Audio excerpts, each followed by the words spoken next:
I just want to give you a political economy context to what we are discussing today. This is coming, this initiative, this policy note, which is part of a three-part series that IGC and CDPR started. और उस 3-part series पे हमने focus किया था 3 areas का, जहाँ पर हम समझते थे कि डिस्कशंस करनी बड़ी ज़रूरी हैं ताकि पॉलिसी का फोकस उन 3 एरियाज़ पे शिफ्ट किया जा सके. The first discussion we did was on energy.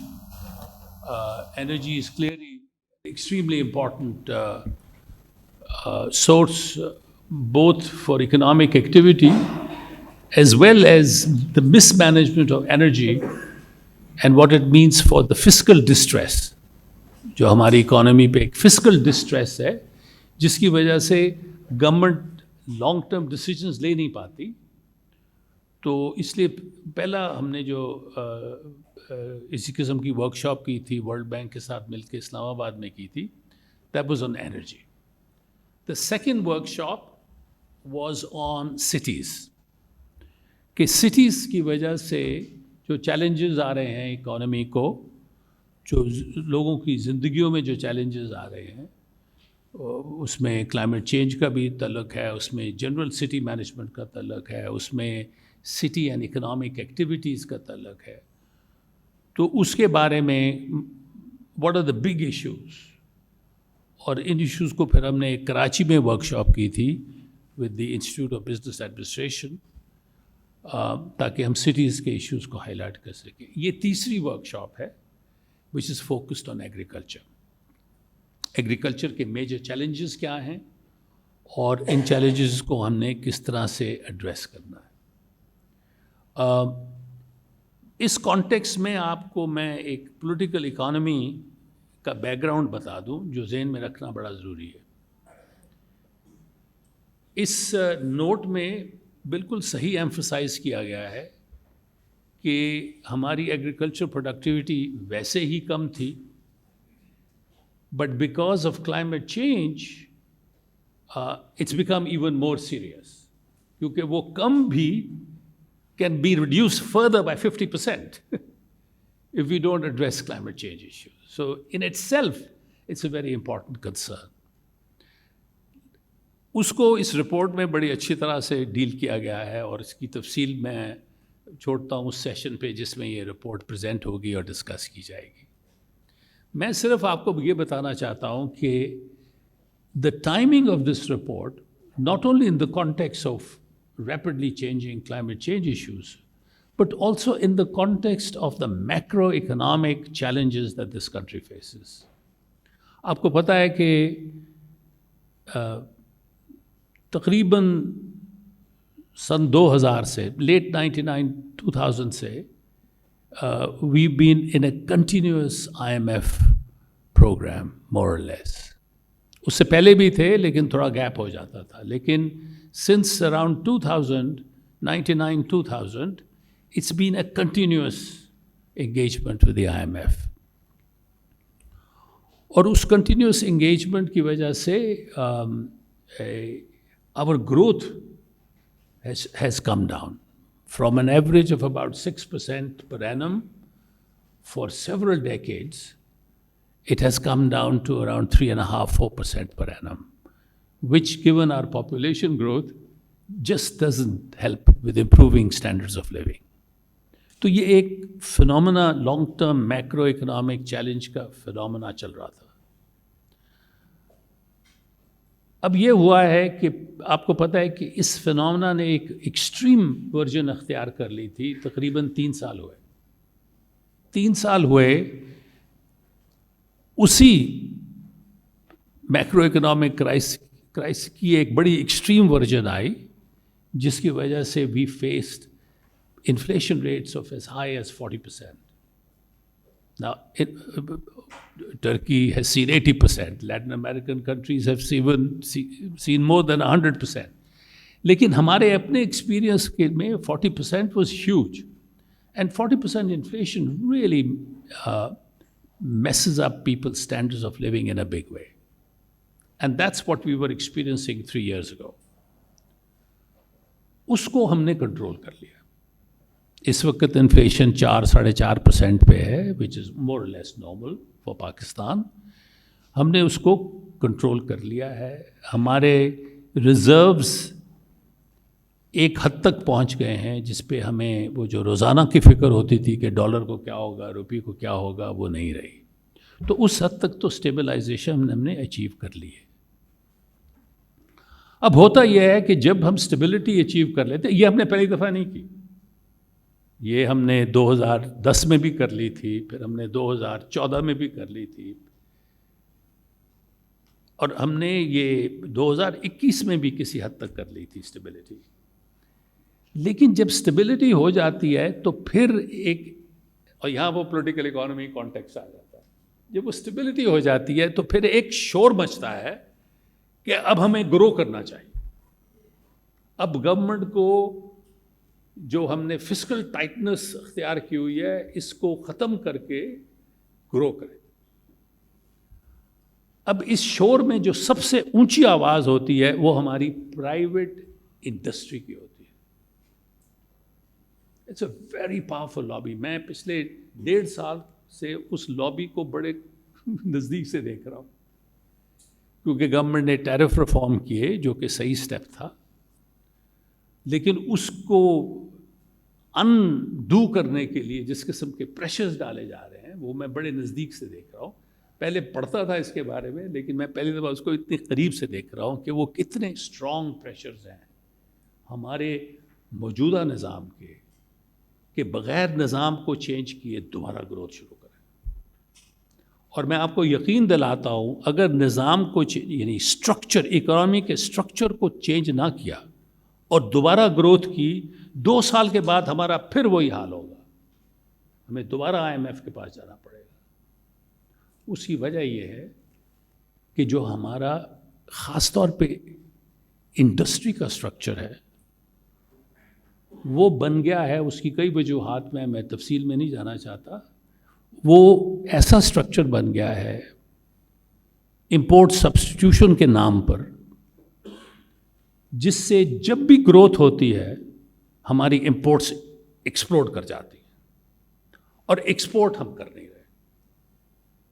Pakistan का export to GDP ratio was the highest in South Asia other than Sri Lanka till the 1990s. It's now the lowest.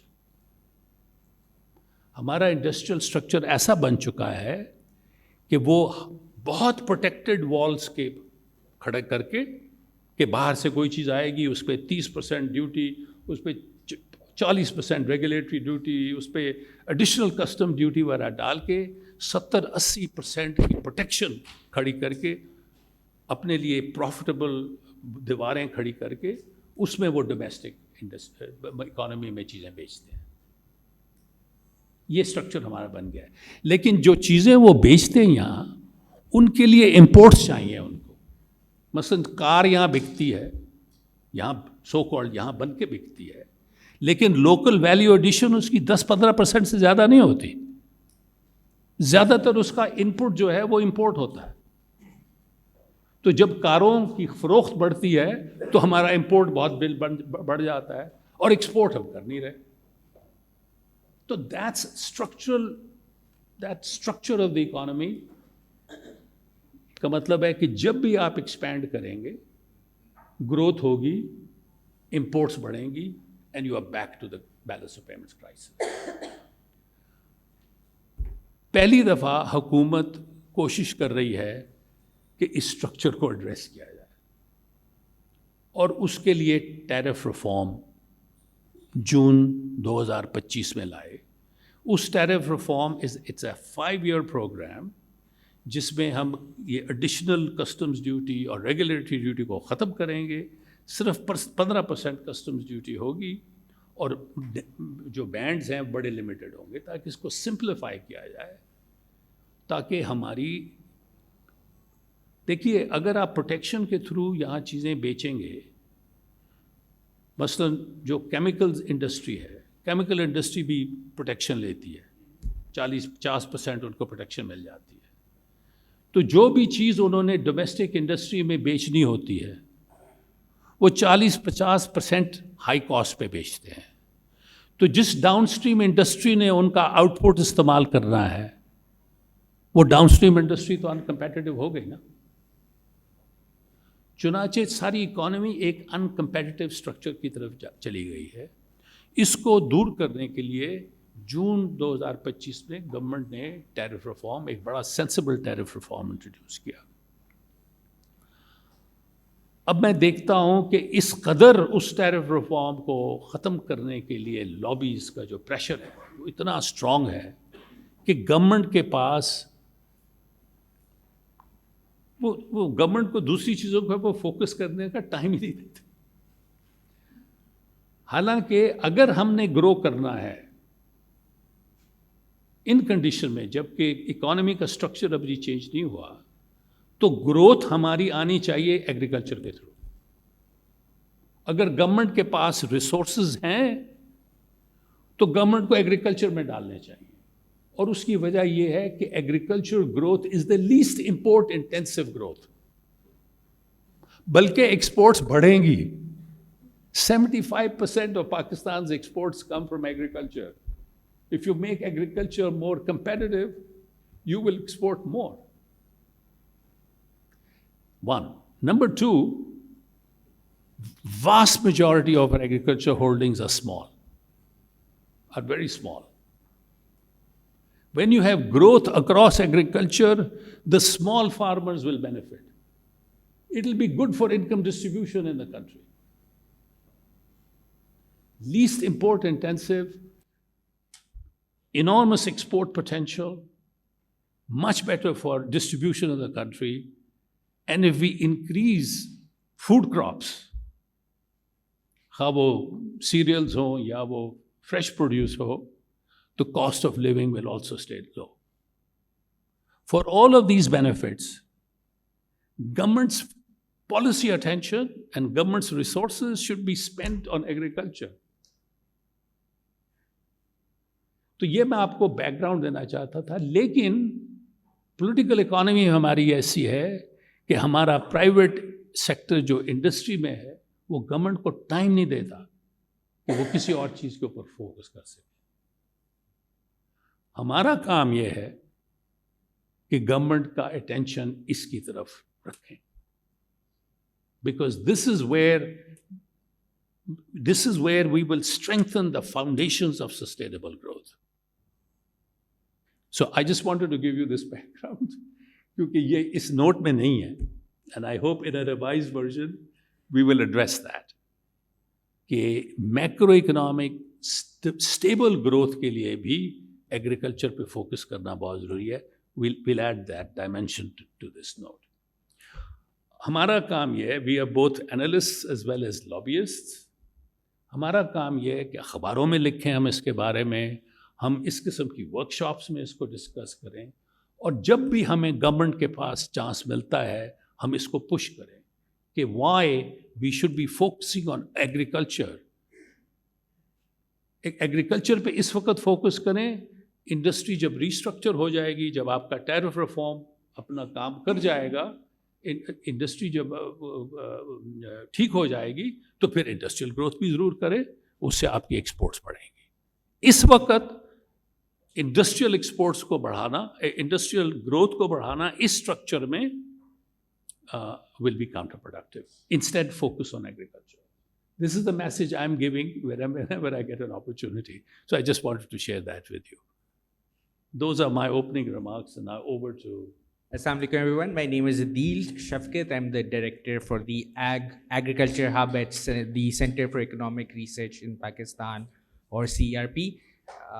Looking forward to productive discussions today. I believe the structure is there are 3 sessions, and in the first session we're talking about land ownership, management use, challenges and opportunities, which is based on the policy note that Dr. Nabi was just talking about.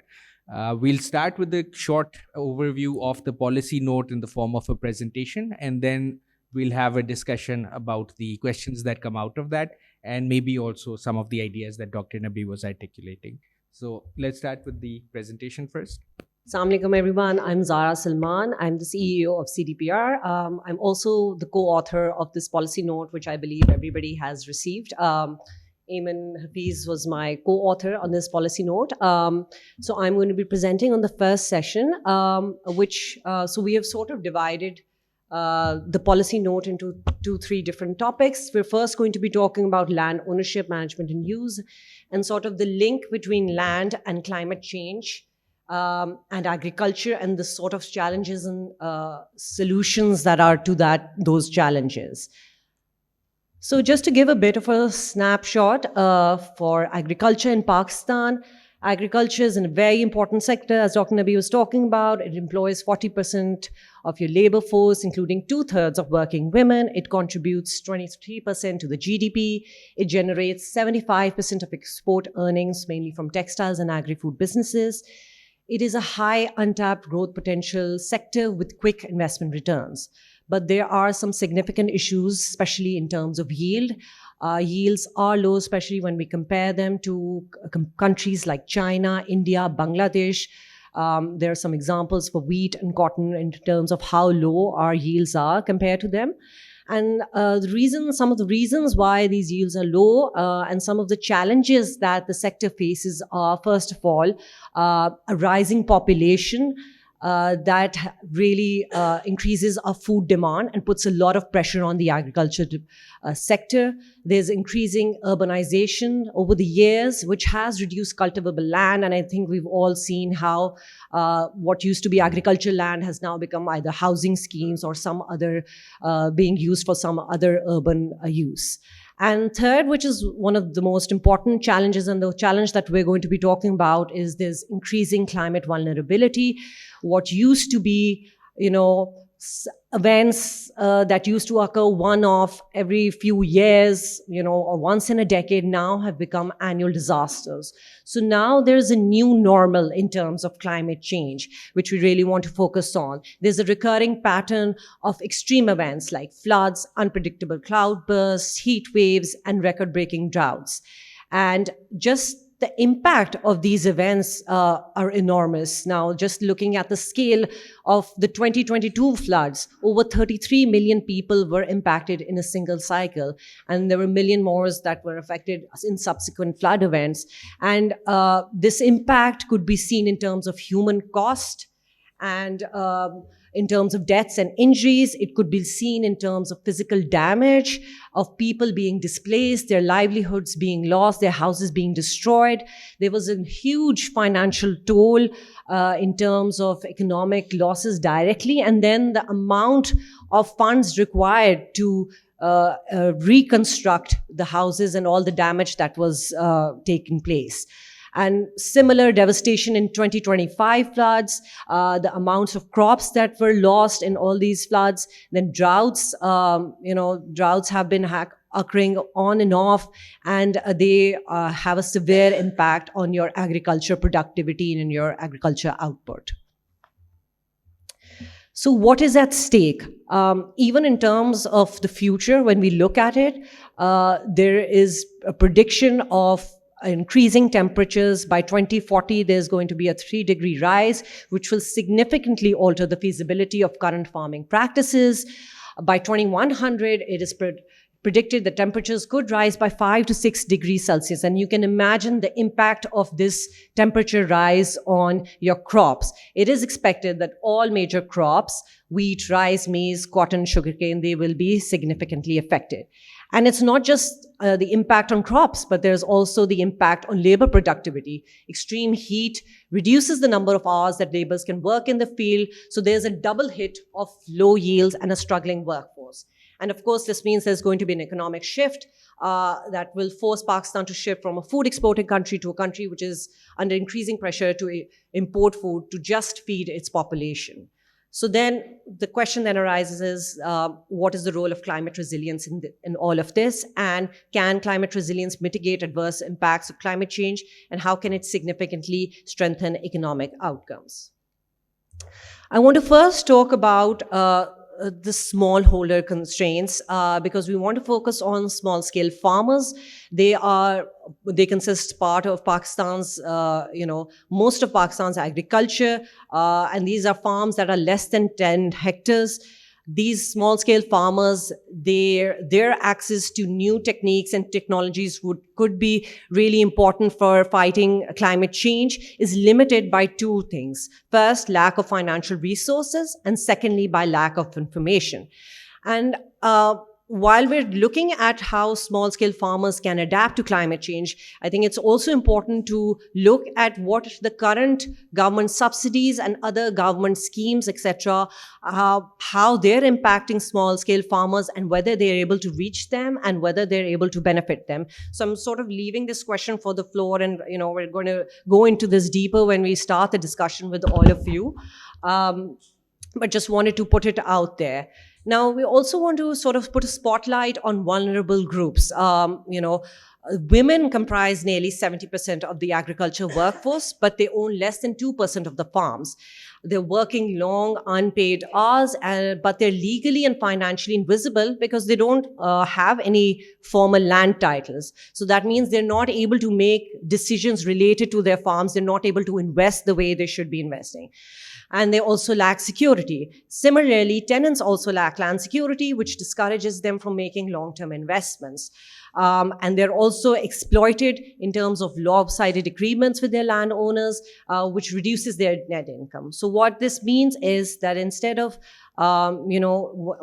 whenever women or tenants, they want to access any kind of financial resources, they have to return to informal arrangements with Arthis, and who become a quick source of quick credit and inputs, but this is at a high cost. So instead of going to banks, etc., they are informal arrangements that they make. So what is the consequence of all of this?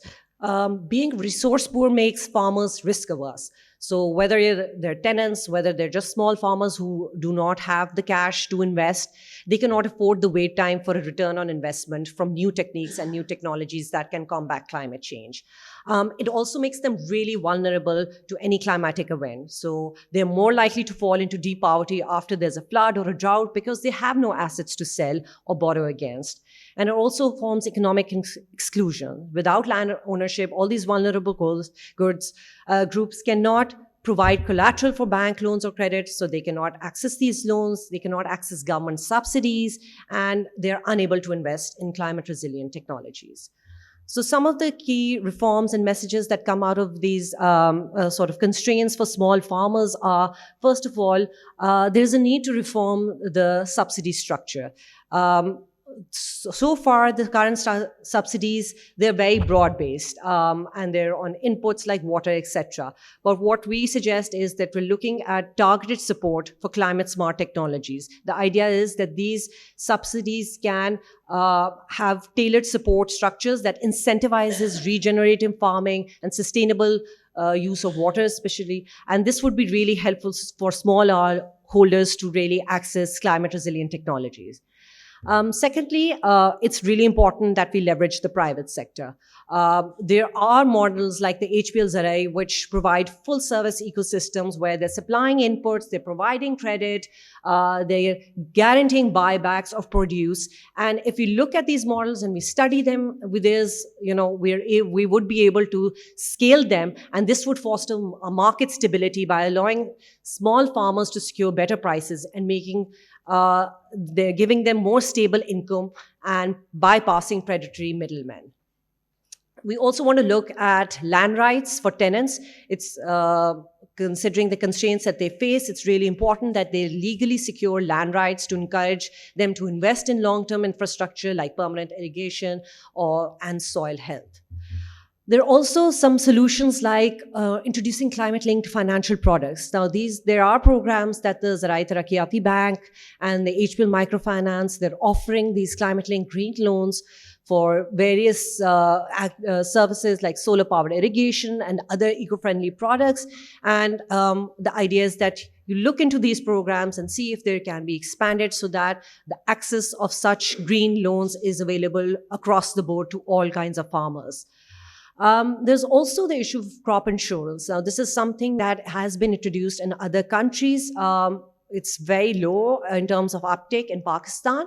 But there are different kinds of crop insurance. One suggestion is going for an index-based insurance model. And this is something that the Pakistan Agriculture Coalition has suggested, that you look into area yield index-based insurance, where it's more, I think it's better for farmers because the payouts are based on the average area yield, and they protect farmers against heat waves, pests, and diseases. Even when individual disasters like floods, they don't hit their specific plot.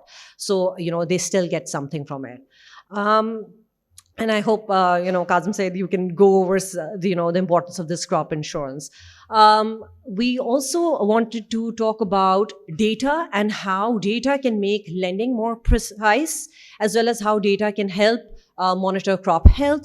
So there are some current partnerships that HPL is doing with Sparco, which sort of show us that these partnerships can really work in terms of guiding banks, using data to guide banking lending, and then making such decisions, and also at the same time providing farmers with an early warning system for volatile weather. So there's a dual benefit of using precise data to monitor crop health, and of course make decisions that are beneficial for both the banks as well as the farmers.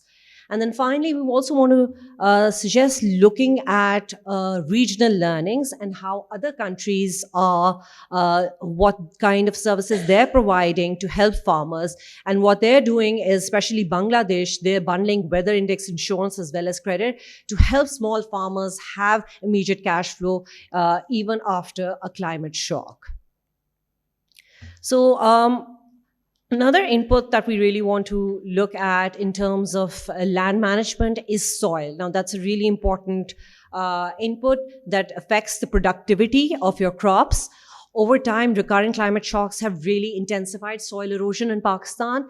It has created water logging and salinity. There's been loss of biodiversity, and there's diminishing organic matter in the soil. And what this does is that degraded soil can neither absorb water nor retain it. So it's really important that the soil health is at a particular target. At the moment, the current organic matter in Pakistan soil is only at 0.3%, which is really low. About what the target should be 2% or higher. And so there is some ways to go about reaching this target. And there's a potential benefit of not just increasing productivity when your organic matter is high, but also it increases your natural reservoir. It acts as a natural reservoir, and just increasing soil organic matter by 1% can store an additional 27,000 gallons of water per acre. So just improving your soil health can be really important for your crops. Now, how do we go about it? So there are two ways. The first step would be to go about conservation. So we want to look at conservation agriculture, which focuses on maintenance. So just looking at, low-till farming, making sure that your soil disturbance is low. And then using techniques like mulching, where your permanent soil cover improves. And, looking at crop diversification. So this would, really help soil maintain its original health. We then can move on to the second goal, which is regenerating farming. This focuses on active restoration. So this includes various techniques that regenerative farming has, like holistic land management to sequester carbon, revitalizing microbial ecosystems to improve plant vigor, and pest resistance. So just go, the first way would be just focusing on maintenance and then going on to active restoration. However, there is an opportunity cost to this. Farmers currently, they burn their crop residues or they sell them for fuel energy to make a quick profit. So if you are to reintegrate these residues, while it would improve the structure of your soil and it could, be very crucial for your heat wave survival, it would not provide immediate cash. So for small farmers who are looking towards getting some quick cash, this would not be something that they would be interested in. And they would not be willing to invest in long-term soil improvement unless there are clear economic incentives and there's some risk-sharing benefits. So for that purpose, one suggestion would be that agribusinesses in the private sector, they sort of work with farmers, and they create economic incentives to reward farmers for regeneratively grown products, so that there's a sharing of risk of long-term soil improvement. So the sort of key messages and reforms that come out of issues of soil are, first of all, because there's so much lack of information regarding how to improve soil health, I think there's a really important aspect of improving farmer knowledge and sort of providing them with optimal practices and new technologies which are essential to shift from their current inefficient methods and to sort of reduce risk aversion in their techniques. And so this means you are to revitalize your knowledge systems. One suggestion would be on how to go about it is the current extension system by the government is, of course, it would be very difficult for them to sort of go about on all these places and target all smallholders farmers. So one way would be to go digital. Now, considering this smartphone penetration and internet penetration, digital advisory tools can have a lot of potential in terms of being used by the government to help provide extension services. The other issue has been lack of finance. So the governments, they need to scale up uptake of existing low-interest green loans and credit schemes specifically for regenerating farm equipment. And, these equipments like solar pumps, laser levelers, these are expensive. So there is need for low-interest green loans to help farmers access these kinds of equipments. And then another way is to offer financial rewards for farmers who achieve specific soil health benchmarks or adopt carbon sequestering practices. Finally, we also want to look at public-private partnerships. Of course, the government cannot do it all, and the private sector cannot do it all. So public-private partnerships sort of strategically divide the division of labor. The government can set the mandate, they can provide the legal framework, they can ensure public service delivery. But the private sector, on the other hand, can look into R&D, they can look into financing and logistics for new technologies. And even in terms of the impact of getting new technologies and their scaling them, public-private partnerships can be really helpful to distribute, climate-smart seeds or machinery that are often too expensive for the public sector to manage alone. So I'm going to stop here. And these are some discussion points that I'm going to leave here. And Adil, you're welcome to take them forward. And we're looking forward to hearing from everyone, not just on the policy note, but your perspective on what you feel are some of the constraints that are related to land, climate change, and agriculture. Thank you. I'm just going to take advantage of me sitting here and add something to what I said earlier. The interventions that are being recommended in this note, after a lot of discussion with a lot of agriculture experts, they will not be cost-free. They will cost something. To the extent possible, they've been devised to minimize the fiscal impact, लेकिन फिर भी fiscal impact होगा. सवाल ये पैदा होता है कि एक fiscally tight situation में जबकि आप IMF program में जा रहे हैं तो कैसे करेंगे? अली तौकीर शेख साहब, ये मैं आपके लिए ख़ास तौर पे कह रहा हूँ, because you are not only an analyst, you are also an activist, a lobbyist, etc. IMF program itself provides a window, resilience window IMF ने create की है for countries like Pakistan, जिनको climate change के challenges हैं. और that window allows for additional expenditure on climate resilient agriculture. So we must take full advantage of that. Mr. Musaddaq Malik is a capable minister, but he needs help. And people like you and hopefully this node can provide that help. There is a window that we can explore, but we should first do some costing of what it'll cost to do these. Abid Barki Saab yahan baithe hain. He will tell you all about costing of these initiatives. Nobody knows this better than he does. So I just wanted to put that on the table. Thank you. So I believe everyone who is on the panel already knows who you are. So feel free to raise your hand. The way I suggest we go about it is just a quick introduction before you start talking so that we all know who you are, and then take up the question that you want to discuss. Dr. Let's start with Dr. Abid Beki. Well, thank you very much. I'm Abid Barki. I teach agriculture and food policy at LUMS, teaching for the last 20 years. I've also done some primary research for World Bank, especially for their swimming in the sand report on productivity and the impact of climate change on agriculture. Well, I am an empirical economist who love to use large data sets to conduct, let's say, policy-related advice. And I'm not sure how much appetite the Agriculture Department has for the proposals that we are going to submit in today's workshop. And I think Ijaz has rightly said in the beginning that agriculture was already having very low productivity, not only low, but it has been declining for the last two decades. And now we have a new challenge that we call as climate change.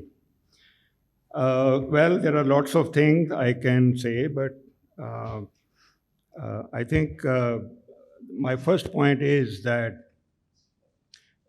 we see a lot of debate, a lot of discussion on climate change, on total factor productivity. I know the literature because I've done primary sort of calculations on total factor productivity, and which shows that productivity overall in Pakistan, if you take districts, so it has increased, let's say, in 80s and 90s, but since 2000 onward, there is a consistent decline in total factor productivity of Pakistan's agriculture.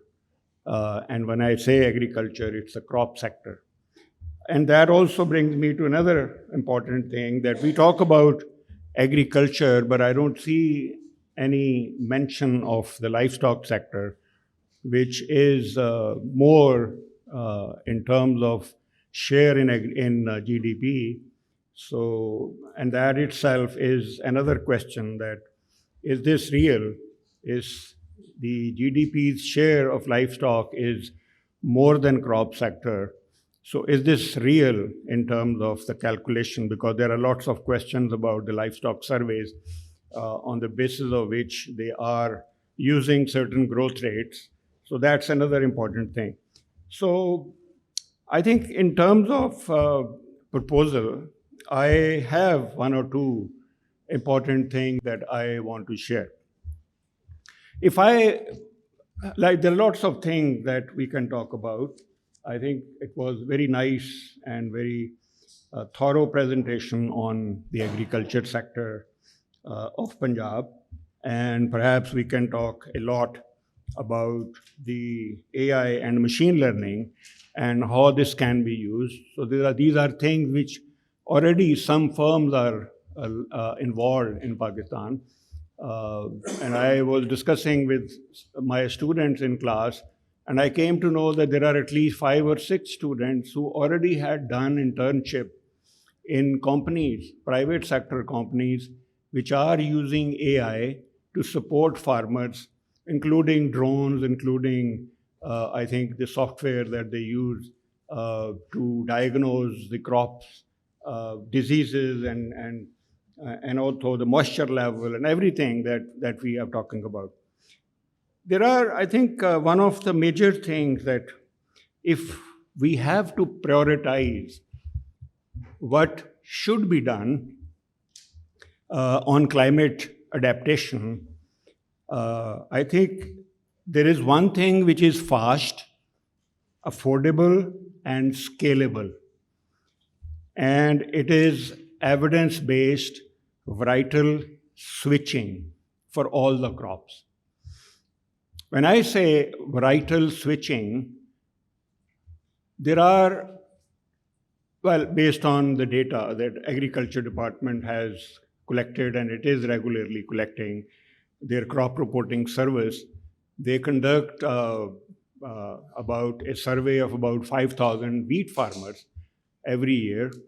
And I have access to that data from 2013 to 2021. And based on that, I realized that there are 25 different varieties being used in the wheat sector alone. And similarly, you will find similar diversity. And which of these varieties are really high yielding? That's one question. Secondly, are they heat resistant or drought resistant? So these are three things which should be the basis of deciding that which crop Punjab Seed Corporation want to promote. I know there are discussions that some of my colleagues also sit in the board of the Punjab Seed Corporation, and I know that there is discussion that which seeds should be promoted. So I think the way they are perhaps deciding that which seeds should be promoted is not based on the evidence at the farm level, but it is based on the evidence which is provided by the Ayub Research Institute or their other such centers. So my main point is that we must identify and promote varieties that jointly maximize yield and resilience to extreme heat and rainfall. I think that's my point. Now, varietal switching will raise total factor productivity. So that's one of the objectives, that how we can increase productivity. It requires no new infrastructure. Already seeds are there. And I think more recently they have started adding more seeds, which are, some of them are very good. It is scalable within existing seed and extension system. And farmers already switch varieties, and that's also not something that if you give them good advice, so they will also listen to it. So much so, those of my colleagues who know that I have done some primary research on the impact of seeds on their yield, so they also ask me that for this area, which seed should I use for wheat? Or let's say for mixed cropping, or maybe for cotton wheat system. So I think my point is that the experiment station trials show potential under controlled environment. And in reality, the yield is much lower than that. If they say this potential is 60, actually they will be getting not more than 40. So that's one point. Secondly, real adaptation must be based on realized farm performance under climate stress. And I have used the crop reporting service data and econometric model based on the state-of-the-art, model, where I have evaluated that out of these 25 wheat varieties, which varieties are the best suited for farmer. So the first lesson is that there is no single variety that you can suggest across all 5 agroclimatic zones. So you must bifurcate the suggestion by agroclimatic zone. Our evidence shows that productivity and climate resilience are not a trade-off. You can have high productivity as well as climate resilient. I have actually done a 5-type productivity and resilience classification. So what I did is, using my model and the marginal effect based on all the climate and management controls and everything, I classified varieties into high yield and climate resilient, that's one. High yield and climate sensitive, that's the second. Heat resilient and rainfall sensitive. Then low yield and climate resilient, and low yield and climate sensitive. So you can classify all 25, and you will notice that in every zone, there are only 3 to 4 varieties that remain, which should be promoted, and all others, they should be phased out. I think that's one important thing. And my evidence suggests that there are some recent varieties like Fakhre Bakkar, it was released in 2018. Akbar, I think the Punjab government is arguing that this is the best variety. But my research shows that this is best in some regions, not in all regions. So in like rice wheat region, it comes at number 2. In I think in mixed cropping, it is also perhaps 2 or 3, number 2 or 3. And in wheat cotton region, it is on number 1. So not every variety is suitable based on high yielding potential, climate sensitivity, including heat, stress during flowering stage, and also the drought. So switching, and this is also an important point, that if I've also done this simulation, that if the farmers switch from their current varieties to the best variety in their zone, so my estimates are that doing nothing else, you can raise yield by about 15 to 20%. Highest is in cotton wheat system, and then lowest is in rice wheat system, so that ranges from 15 to 20%. Now, another important point, I think that's my second important point that I would like to highlight, and that is that why this is necessary. See, in terms of climate change, Punjab's climate problem is not uniform warming. I think many of you already know that there are some regions, like those which are more temperate zones, they have a different effect of climate versus the other zones. And a lot of literature, I think globally, that exists. And it is our expectation that like more cooler regions are going to suffer more because their climate or heat, perhaps the temperatures would rise more than in other regions. Now, I have not seen any evidence from anyone else, and I can share you just some evidence that perhaps would make some sense. That evidence is that there is a systematic decline in diurnal temperature range, the nighttime temperature and daytime temperature. So the evidence is that nighttime temperatures are rising faster than the daytime temperature. Now, for only the wheat cropping system or for the growing period, that is from, let's say, November till April, I have calculated based on the historical data, that is grid level data, and these data sets are now widely accessible. Anyone can use that. ERA 5 data that I have used. There are also many other. I have taken the sea level data of all the Punjab districts for the wheat growing season, and also I think the temperature bins that are also for I think the way the CRS collects data, that they also highlight that which farmer has sown or harvested in which particular fortnight. So I have about 22 bins. Using those bins, my calculation is that the temperature over the past 41 years in Barani region, nighttime temperature has increased by about 0.9 degree already. And daytime temperature has increased by, I think 0.8 degree, 7-8 degree nighttime and 0.87 daytime. This is the only region where the nighttime temperature is slightly less than the daytime. Now, in the rice wheat region, there has already been about 0.5 degree increase in temperature, around, let's say, 0.53 and 0.56 daytime and nighttime. And in low intensity, it's 0.4 and 0.51. And the lowest increase in cotton wheat region, where the temperatures daytime has increased by 0.13 and 0.28. So this indicates that nighttime temperatures are increasing than the daytime. And I think the agronomists here sitting here, they know what it means.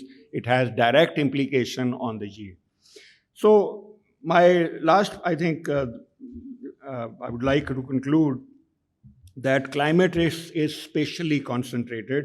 Therefore, adaptation must be spatially targeted. And the evidence that we have based on like about 58,000 farmers over 9 years, it shows that that climate change is not reducing yield uniformly, especially for the wheat that I have done research so far. Some farms adapt, others incur severe losses, so the lower tail is falling behind. So I think that's the individual farm level impact. There are some farms which actually have suffered because they cannot cope with the climate stress, and that is periodic. Sometimes we have more temperatures, at times the temperatures are not as severe. So I think we must move from province level average yield programs to lower tail risk management, especially in the more vulnerable region. Thank you. Thank you, Dr. Saab. That's a very thorough and wide-ranging set of research questions that you're investigating. Please. Thank you very much. Assalamu alaikum. Just one, sorry, again. I want to emphasize that what Abid has just talked about is really critical in the way we approach this issue in policy design. इन्हीं का काम है जो कि world bank की report ने इस्तेमाल किया था, the world bank on productivity in Pakistan. उसमें जो एग्रीकल्चर का सेक्शन है ड्रू हैविली ऑन आबिद्स वर्क. उसमें जो अच्छी खबर थी, बुरी खबर ये थी कि हमारी प्रोडक्टिविटी लो है और गिर रही है. अच्छी खबर ये थी कि इसकी वजह ये है कि across the farms there is a lot of variation. Some farms are getting very good productivity. The vast majority of farms are not. And what Abid has just talked about is to be selective and focus on those technologies that the high yield getting farmers are using and spread them across. So हमें अपने जो हल है, मसले का हल है, उसको तलाश करने के लिए इतनी जुस्तजू नहीं करनी पड़ेगी. उसका हल हमारे पास ही मौजूद है. We just need to disseminate the right kind of information. So ये आबिद साहब का ये point बहुत important है, and we should remember that. Assalamu alaikum. My name is Kazim Saeed. I'm CEO of Pakistan Agriculture Coalition. We are a non-profit supported by 20 of the leading business groups of Pakistan. We have worked for more than 12 years on developing new business models for growth in agriculture, including for crop insurance, a robust model for crop insurance, model for collateralized lending to farmers, and service provider model for mechanization. We also produced the State of Pakistan's Agriculture Report with Pakistan Business Council, which I'm glad the last year's report has been cited many times here. I would recommend that you also look at the previous year's report, which is very heavy on policy analysis. And we advise government and business on these topics of policy mainly. Just a note on my personal background, I've worked not only in agriculture as a commodity sector, but also energy with the World Bank for the last 25 years. So as a policy professional, I would just make a couple of points on the overall framing of the report, if I may. Jasab, agar aap ijazat dein, the intro you gave, I think I absolutely perfectly agree with you, and this is the way we advocate as well. I'd just like to put a couple of points to you as you advocate to government. One is in reducing the duties, etc., and that tariff reform is important. कहा ही जाता है कि जी farm machinery पे तो हमने ख़त्म कर दी है सारी duties, and it's actually true. But there is one piece where farmers are losing out compared to industry. The industry of Pakistan has fought with the government for many years about GST on import of productivity enhancing machinery. As they say कि जी ये तो productivity के लिए है. Finally, they accepted the government's argument and said, okay, we will pay the GST at the input, machinery agar bahar se mangate hain, because when we sell our end product, we will adjust the GST there, right? उन्होंने ये मान लिया, लेकिन सुनिए, नहीं वो तो नहीं, लेकिन रुकिए ना, हमें फार्मर का सोचते हैं ना, इंडस्ट्री जो नहीं कर रही, मैं इस तरफ नहीं जा रहा, फार्मर के साथ हो गई ज्यादती. because farmer is exempt from GST on his wheat, on his rice, on everything. So if farmer is importing a harvester, and there are large farmers who are doing investing in these machines, तो वो 18% GST वो कहीं adjust नहीं हो सकता. So if this agriculture and tariff reform अगर कहीं आता है तो ये ज़रूर आप किए. Now you're correct that 75% of Pakistan's exports are based on agriculture, and this is absolutely true. But it also gives entree to two other points. One is that a large portion of that export, जो हम कहते हैं कि 65% तो textile based है, we are importing a lot of cotton now. Cotton, though farmers have, in Punjab, they've walked away from cotton. So there is a lot of import there as well. और इसको हमें ठीक करना है. Finally, industry remains critical for growth of agriculture. To modernize agriculture, not only as buyers and off-takers, but also as people who have the interest in investing and to support farmers. So I just wanted to make these couple of points. Now, on the report, I think it's very wide-ranging, and my sense is that some kind of prioritization would help the report. I had the privilege of meeting Dr. Ijaz Nabi 25 years ago when we were both at the World Bank. I was a rookie, he was a star. And the way that you solve that prioritization problem is by doing economic analysis of all these. And Zahir, you can't do economic analysis on such a wide-ranging topic for all reports. Perhaps what could be done to help the client, the government, is perhaps to use this enormous wealth of knowledge among the professionals you have collected to just rate the recommendations. अगर आप ये ऐसे करेंगे, अगर आप economic analysis करें तो doctor Abid बर्की ने जो बात कही है, it will come out far above everything else. Seed से बड़ा कोई है ही नहीं contribution जो हमारे farmer के लिए आज हो सकता है. But right now, the way the report reads, seed and getting more data to farmers, they come out equal, and that's not the way it can be for government. इसमें एक point मेरे ख्याल से बहुत ज़रूरी है, the work we do in agriculture, the fundamental focus we keep for evaluating any program that we review or to adopt or to promote is, will the farmer's profitability rise or not? And I think this is something that's a little bit missing from the report right now. और अभी हमने जैसे बात की, IMF ये कहती है, IMF government finances is a little bit peripheral to the farmers' finances. That's the biggest priority. जैसे आपने कहा कि it will cost, well, it may cost the government. Government is not the primary financier of the farmer anyway. Farmer की profitability पे क्या असर पड़ता है, उसकी economics पे क्या असर पड़ता है. So if a worked example of maybe a large farmer, small farmer जो typically किया जाता है, where you see, we do this a lot, कि आज farmer, छोटा farmer, उसकी ये economics है, ये costs हैं उसकी, ये उसकी yield आती है, तो ये price मिलती है, तो ये profit है. और जो हम चीज़ें कह रहे हैं, उनको अगर add कर लिया जाए, तो definitely yield will go up, but there is a cost. And how to finance that? I think ये जो jump है in countries, some countries that have resources, they say grant से हम कर देते हैं, farmer को machinery grant से कर देते हैं, वगैरह वगैरह बहुत से. The others who do markup subsidies, and here the example of India I think is very instructive. And there are many recommendations, and we'll talk through the day about them. मैं सिर्फ financing for farmers की बात करता हूँ. Example of India in FY24, India's नहीं sir, पहले innings में तो नहीं we have सबके हमने तावीलें निकाल दी उसकी. In FY24, India's agri GDP was 7 times Pakistan's, and that's by apple to apple. But agri credit was 41 times. And अगर आप proportion में देखें तो India's agri GDP, agri credit was 52% of that, and Pakistan is 9%.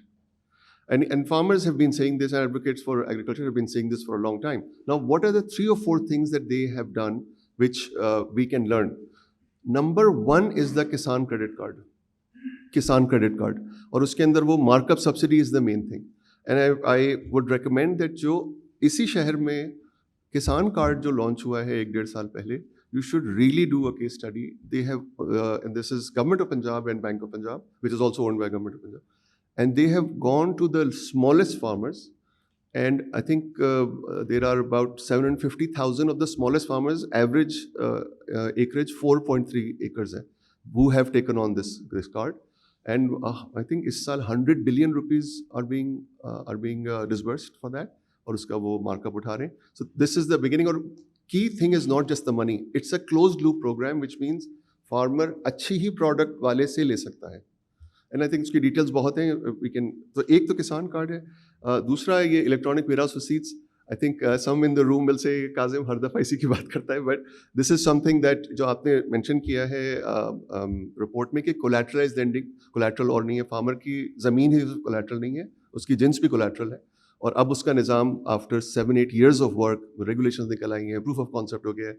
अभी governor state bank ने जो agri credit committee की meeting की है बैंक प्रेसिडेंट्स की, they had also asked us to present there, and there is now time to scale, तो उसको ज़रूर आप देखिए. फाइनली ऑन क्रॉप इंश्योरेंस, ये area yield index insurance 2016 India started the largest, probably the world's largest program, and they had many difficulties. वो एक पता नहीं, इंडिया की तनकीद मुझे करने से थोड़ी सी, वो पता नहीं क्या चक्कर है कि दे somehow make this primary mistake often in programs where they give a very commercial task, very commercial function in a sector to the government. So initially they had said कि जी government बताएगी कि कितना payout होना चाहिए, which generally surveyor private ही होता है. But they have improved that, they have put technology in etc. over many years. Now they have a $3 billion premium for the small farmer जो वो कर रहे हैं, and it is one of the world's largest programs, and it has improved a lot. That I think we can learn from, and there are many other things to talk about through the day, so I'll stop here. We have worked a lot on this crop insurance, and Musaddiq साहब को मैंने sir over 3-4 hours मैंने समझा दिया है. Let's see, he says कि जी वो funds कहाँ हैं इसके, भाई इसके funds नहीं है तो किसके लिए funds है? I think textile वालों के लिए तो हैं funds. So anyway, thank you. एक मैं data point सर दे दूँ आपको कि we calculated, जैसे डॉक्टर आबिद बरकी ने कहा कि हर जगह उसी लेवल का क्लाइमेट इमरजेंसी नहीं है. So we try to just focus on, अब जो मानसून आ रहा है पंजाब में इसकी परेशानी है, सिंध में तो है ही परेशानी. सो जिन डिस्ट्रिक्ट्स में ये 3 दरियाओं में जो फ्लडिंग हुई है, उन डिस्ट्रिक्ट्स क्या सिर्फ 5 एकड़ से नीचे के फार्मर्स जो सिर्फ ये मानसून की जो 2 क्रॉप्स ले लें आप, राइस ले लें, मेज़ ले लें, और सिंध में भी इस तरह, और सूबों में, the entire bill for farmers less than 5 acres for the most flood hit districts was, or climate hit districts, was 15 billion rupees for the entire country. और अगर ये इस तरह का एक समझिए, इसको पायलट ही कह सकते हैं, पाकिस्तान जैसे मुल्क के लिए 15 billion is nothing. तो if this is instituted, large farmers who are willing to pay can also be, can also start getting served. Thank you. Very interesting point there about the importance of the farmer's objective function. The obsession that we often have with yield or higher yields in terms of policy circles does not always map directly onto farmer behavior and their objective functions, where they are more concerned about profit maximization or risk minimization.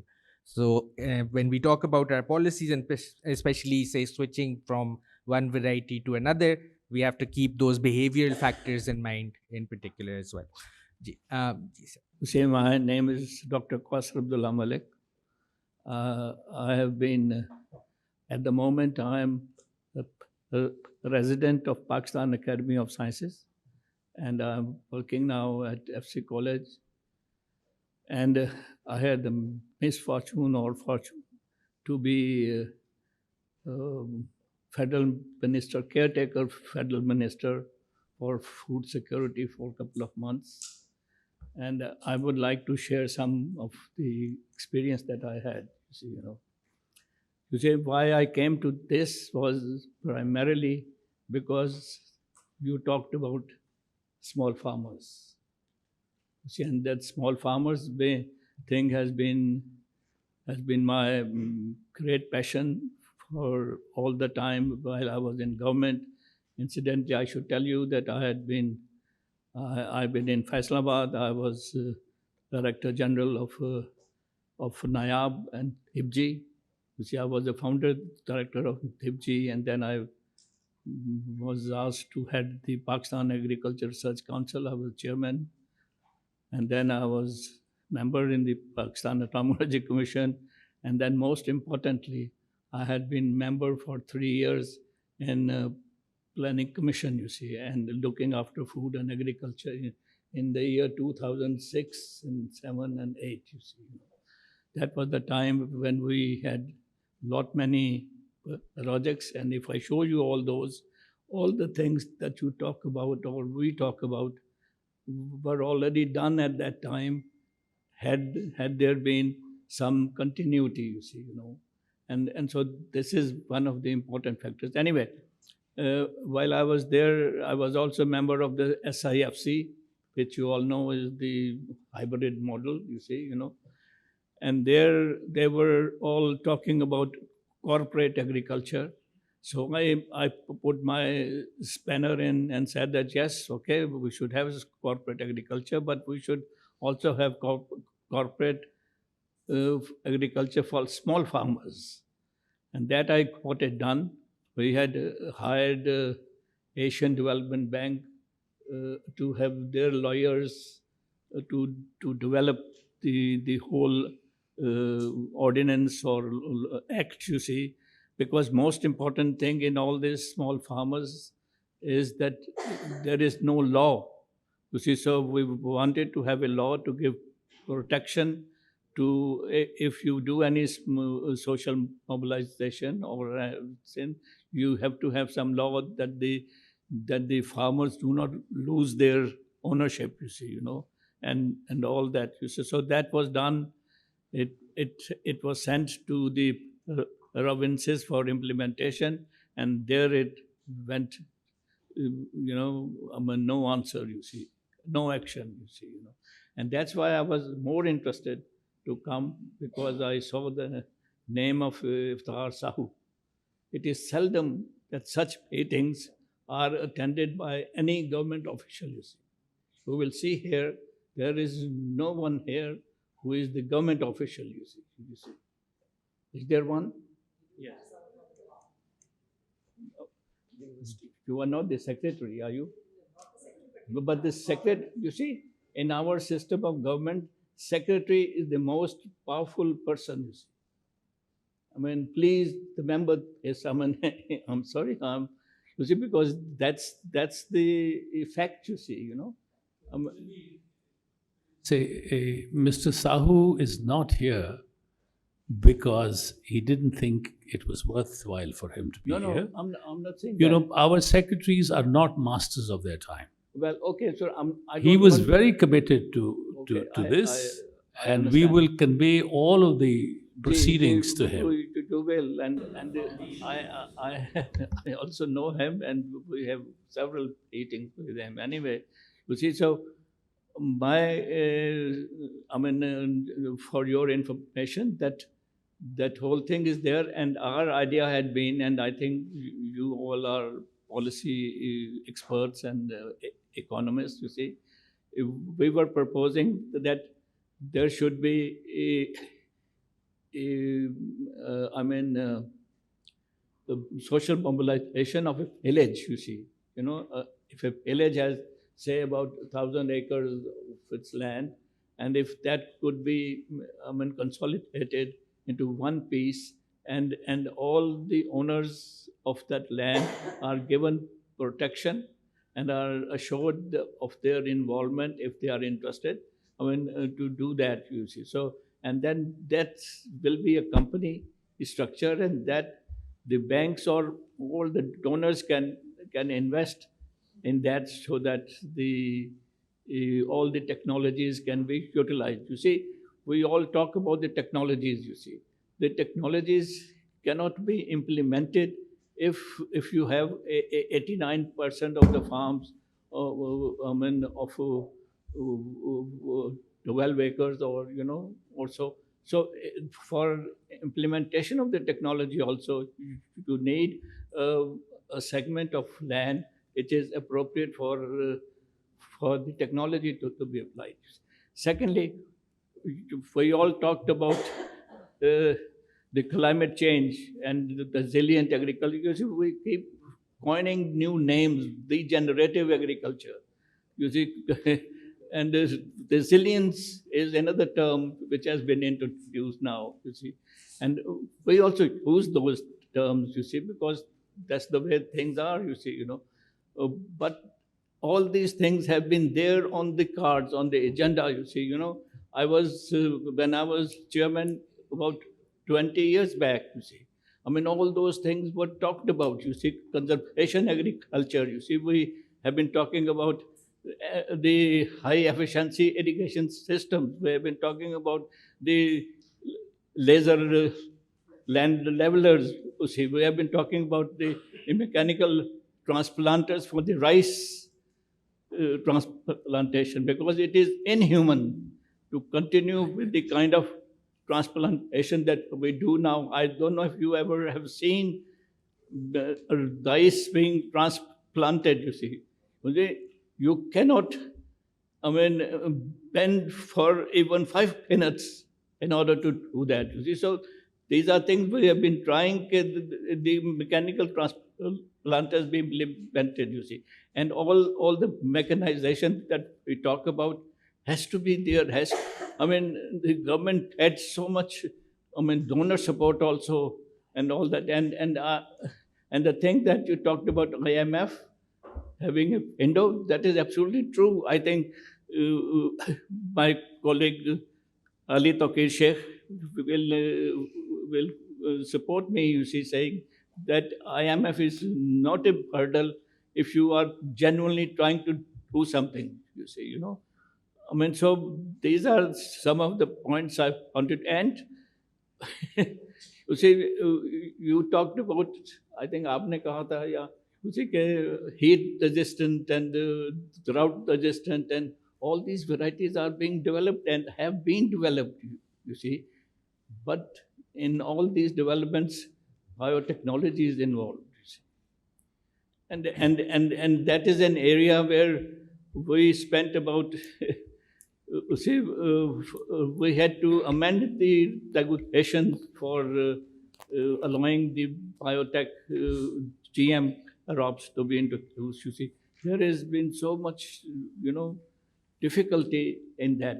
You see, So Musaddiq Malik बेचारे ने बहुत कोशिश कर रहा है अभी भी, and I keep telling him that you alone cannot do it. You have to do a lot of lobbying to get it through. You see, So these are some of the hurdles which I think all of you, with all your knowledge and with all your abilities, can help and do something. You see, that's why I was interested. I was not well even so, but I thought that I should come and say something. You see, so thank you so much.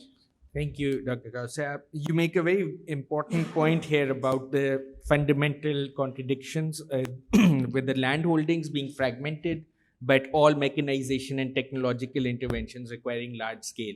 So that's something that has been a challenge, and I know that organizations like IFAD have been trying to push for this, but their political economy challenge is preventing it. Mujtaba sir, please. Stanley come and excuse for the voice. I'm not an expert at agriculture at all. I am a civil servant, trained as a land revenue officer initially, worked both in Balochistan and Punjab. I've had the good fortune of representing Pakistan at the WTO, where I got highly sensitized to issues of agriculture and climate change, and where the world is going on this and where we're going. I also have an interest in small farms. A small farmer myself, never practiced it, but have been in touch with the rural area generally. I'm here because last couple of years been working on developing a climate smart agriculture project for small farmers, which was graciously funded by the International Growth Center, is being done as an RCT in collaboration with the Lahore School of Economics and the urban unit, supported by the Agriculture Department, and we have representation from these departments here in this room. Sahu is actually a great supporter of this project, as is Dr. Ijaz Nabi. So we just started this November, so we just have some initial stuff that I'm going to report here. We're working on the first report coming out, which is actually on data. But the CSA itself is an RCT on sharing information while having a model farm of a small farmer, but sharing information, a sample of 250 small farmers in a couple, 2 or 3 mozas around that area, control and intensive treatment and a light treatment for that farm. It's running for this year as a pilot right now. So some of the initial findings of, as we were getting data, was that, and I've discussed with this Sahu, and he tends to agree with me, and others probably will also, that the data of land ownership is basically a cadastral for land revenue. And over time, with the fragmentation and X, Y, Z, this data is not the same as the farmer data. So there's increasingly, and we're trying to find out the variance at a micro level. But if you're going to look at farms, these are not the same thing as landowners. Even when you have climate shocks, floods, drought, destruction, the government, and we've done this as a civil servant on the ground, I've done this, the safest bet is to go find the landowner and give him compensation. While the person who's lost everything is actually the person who was sitting there, either a musera or a tenant or whoever. His animals, his household stuff, his standing crop. So there's a huge issue with farming data, not just its size, but actually who is farming, versus the landowner data, which is the only data that the government has. So any project, and I think the CSA and the climate thing and greening now globally, I think after the Green Revolution in the 60s gives an opportunity in Pakistan to really get its act straight, act right on the agriculture sector.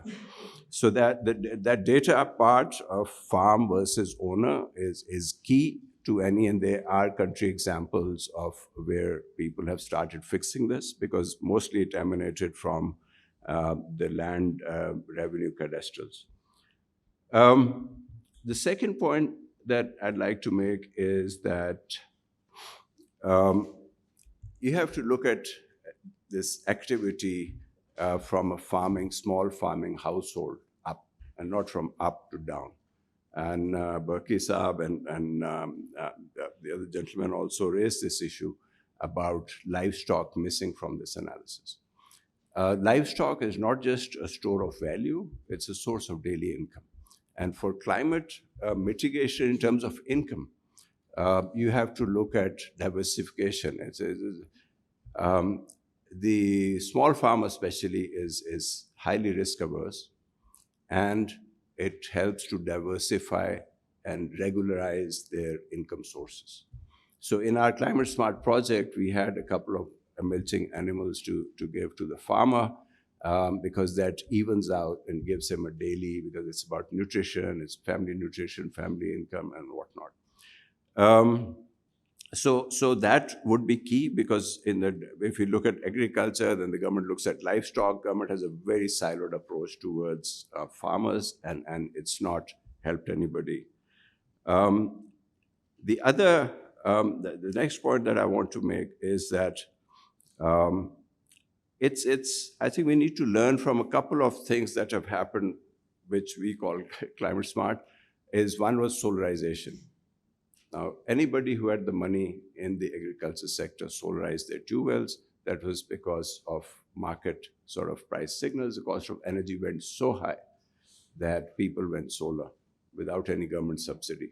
Even if the government did not have a subsidy program on solar, I believe a lot of farmers, and this could do with some study, because there's farmers who did it, and then there's very small farmers who could not. So you'd find a good target group of who would be the early adapters and who could need some more nudges than that. So cost saving is a major concern rather than increase in yield. Obviously, eventual profitability is key, but whatever gives them cost saving immediately. And it was rightly pointed out that being risk-averse farmers, these small farmers do not change behavior unless they see success in their neighborhood of doing anything, any agriculture practice, any introduction of new technology or movement of any investment into the farm is only through demonstration. We have a non-existent agriculture extension service. The universities are totally not linked to the farmer, okay? Extension service is a huge failure. And so the only way to come over it really is this model farm or picking up the good practices in the area and taking it forward. Another management issue that I see is the insecure tenancy, which we talked about. We don't need to go into it. Because what it does is insecure tenancy means that the tenant is not going to invest on the farm. So a major area to look at. There's an absence, I think, of service providers in this sector. You take the example of laser leveling. When people started seeing the benefits of laser leveling, people bought laser levels and started it as a service, and people can now pay for it. The government does not have to provide it. It initially did, but then it moved out of the sector, right? That's a very good success story over there when you want to modernize. The last point that I'd like to make is state capacity itself or incapacity. The ASAP doesn't like the title of my book, but it's written in the context of property tax. The departments that are expected to deliver on these have zero capacity right now. If you go and sit on the farm and ask the people around whether the irrigation person comes and visits and ensures that you're getting water at the tail, no. Whether agriculture extension person comes, whether there's anybody coming to check the quality of your water or your soil on a regular basis, no, right? The only person who comes down is probably the Tahsildar, Patwari or Girdaba, if he is forced to do the Girdavari. So linking taxation to, you don't talk about agriculture taxation here, but the whole idea of taxation was that you give some services at the end of the day also.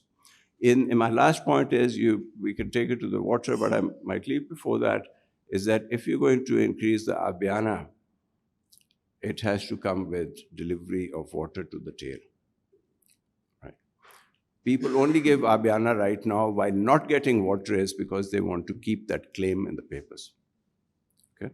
So I'll leave it at that. Assalamu alaikum ji. My name is Ali Tawqir Sheikh. I just want to make 2 points. One is about a specific input in agriculture, that is water. And second is about financing that Dr. Jaznavi has referred to, RSF and others. Water is a diminishing quantity as an input in agriculture. From 1985 to 2025, there's at least 7% decrease in water flows or availability to agriculture. And with the treaty, unless treaty is resuscitated, upstream infrastructure on JLM will further diminish it. So the input that is almost freely used may not be available in the same quantities. That needs to be understood. Having said that, climate threat to agriculture is serious, but the governance challenges are more serious, which have less to do with climate change. Just to give you a few examples. Because of variability of rains and erratic monsoons, increasingly erratic monsoons, people are disinvesting from cotton, and area under cultivation of rice and sugarcane is increasing. Fastest growth rate is in maize in Punjab, if I'm not mistaken. Floor prices or market prices that are under discussion with IMF they will have slow result. But my reading is that our threat to crops is more exaggerated than real. The data from several years will show in 2010, 2022, 2015 that we had bumper crops just about after every major flooding. There's no correlation unless I'm missing some studies. I stand corrected. This is not to say that there is no impact, but it is mostly perhaps on smaller farmer. The crops that are badly affected by climate change, these are the major crops that we mentioned. There are some solutions that maybe Dr. Qasim Abdullah or others can guide me. There are solutions in R&D that you reduce their duration or cultivation time or maturity time, because the threat is not only from water, but also absence of water in shape of heat waves that are getting more intense or are particularly damaging for some crops at a given time. So how do we manage that? That's a management issue and R&D issues. The three major threats to agriculture that I feel are systemic. Some of them are mentioned in the paper also, and thank you for an excellent read. One is encroachment of housing society in urban, peri-urban and fertile areas, reducing productive use of agricultural land for us, for agriculture. Second is insecure tenure system that is mentioned, but it also marginalizes women who play a good role, good meaning by active role in agriculture, but they are not counted for. And that creates additional set of issues as we look at the insecure tenure system. And extreme fragmentation, almost 68 or 70%. That means that the adaptive measures or interventions that could give technology, innovation, or financing is very seriously handicapped. So the challenge is, if we are interested in climate adaptation to reach to this 68% of ownership, how do we do that? Because there are many, many serious barriers. So that much about this part. And these barriers influence any large-scale intervention, let's say laser labeling or laser leveling or solarization and so forth. These pieces are too small. One has to find a different. Now, coming to the climate finance side of it, RSF has certain conditionalities, but to my understanding, mostly it focuses on bronze subsidies and tries to reallocate them towards safety nets. That's the spiel, or that's the argument. The second focus is on public finance management or climate tagging of budgets. Water pricing, yes, that is also on their agenda, but that is only to the extent of controlling non-revenue water. There's some discussion of cat bonds or risk transfer, but not specifically focusing on this 68% that I referred to.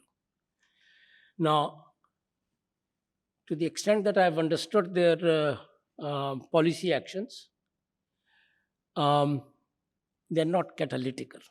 They're seeking some adjustments in policy directions, but not having an immediate catalytical impact for agriculture productivity or a sharp increase in food security. There is no discussion in those policy actions for fiscal support for green inputs in agriculture. Of course, they are against subsidies, such as in fertilizer, but green inputs is not a specific focus. There's a discussion on agricultural income tax, but their specificity is referred to the provinces, therefore the action is blunted. De-risking of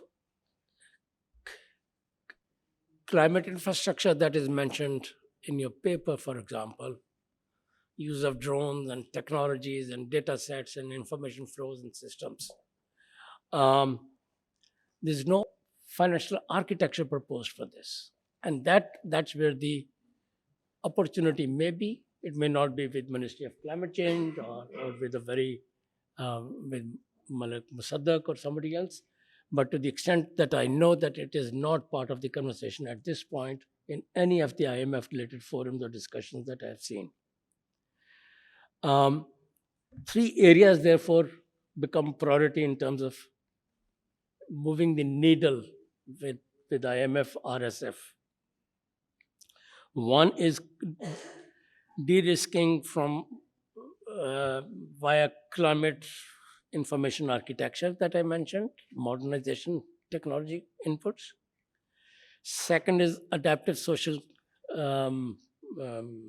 social safety nets. Adaptive social safety nets would essentially mean that you make investments before the losses also begin to happen. And now that BISP is being provincialized and baby BIPs have emerged in provinces, there's a good window of opportunity that exists to influence those. And third is about risk transfer. Risk transfer and insurance mechanisms. So far, the conversation seemed to be limited to crop insurance. But going beyond to cover the 68% that I referred to that are victims of extreme fragmentation would be the real challenge. So when I go back to CPMA and climate tagging, I think, I hope I'm not missing something, but I think agriculture or food security is a stepchild. Because IMF's specialization is macroeconomic stability, and they're relatively new in climate change space, and issues of equity and generating domestic revenue from agriculture sector is not their top priority. And therefore, I think they'll stand informed if this group was to, or these recommendations were to reach to them. Thank you. Thank you, Sab. Great points. I'd just like to request, maybe we're just coming closer to the end of the session, so let's try to have a few more contributors in, and we keep our remarks more brief. Ji, Asad Imran, I'm the Director for Food and Agriculture Program, Sustainable Agriculture Food Program for WWF. I will have a few observations, like we have very eminent scholars here, just observations of working as a practitioner with the farmers for the last 25 years. I've been in the program and worked with the farmers myself as a practitioner at the ground. So my observations will be, thank you, Professor, for mentioning the why WWF or the organizations like us have been in the field of extension services or providing extension service, which is definitely not of a job of a environment conservation and nature protection organization.